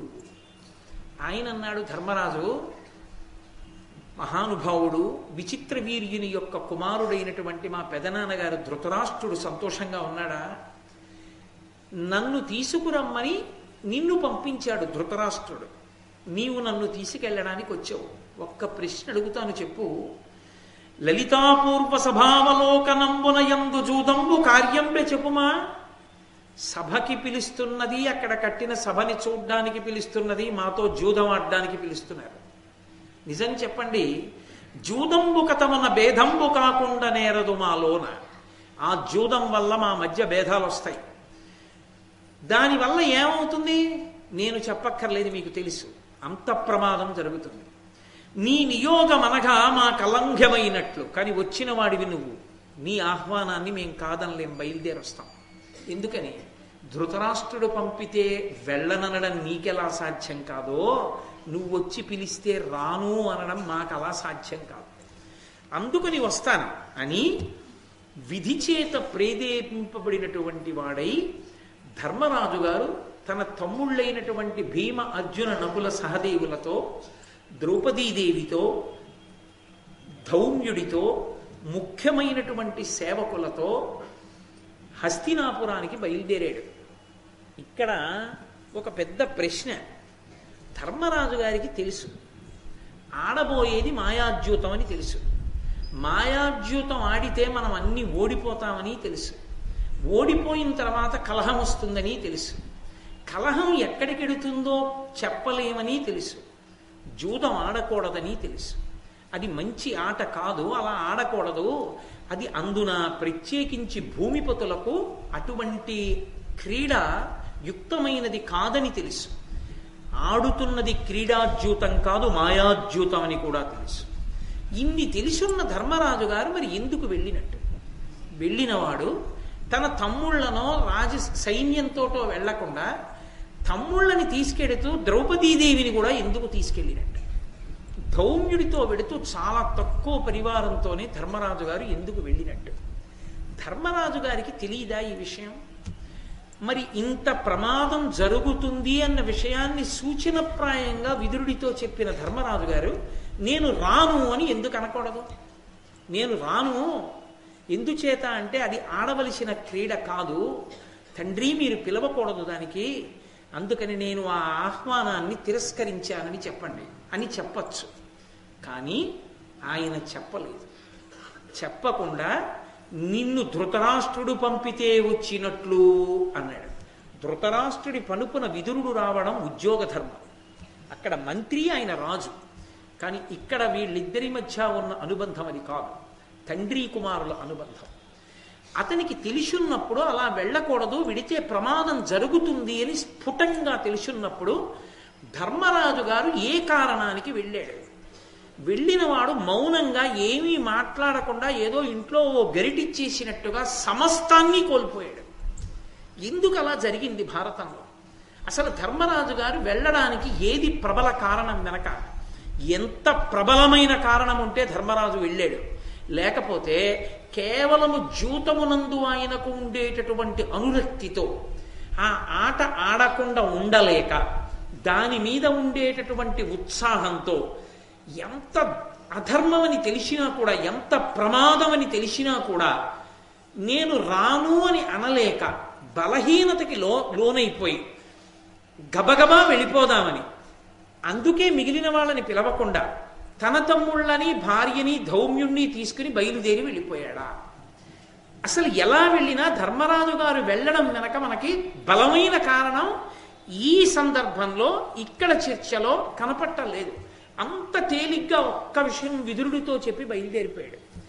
ఏ కారణానికి వెళ్ళాడు ధర్మరాజు గారు? ధర్మరాజు గారు ఏ కారణానికి వెళ్ళారో అందులో ఉన్న పెద్ద రహస్యం ఎక్కడ దాచారో, ఎక్కడ చెప్పారో ఈ విషయాల్ని రేపు ప్రసంగం ప్రారంభం చేస్తూనే చెప్తాను.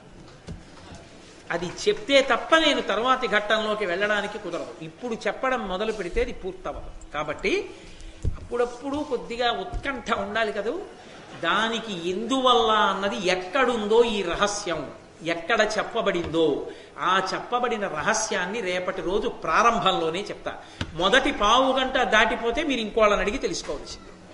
మంగళాశాసనపరై మదాచార్య పురోగమై సర్వైశ్చ పూర్వైరాచార్యై సత్కృతాయాస్తు మంగళం.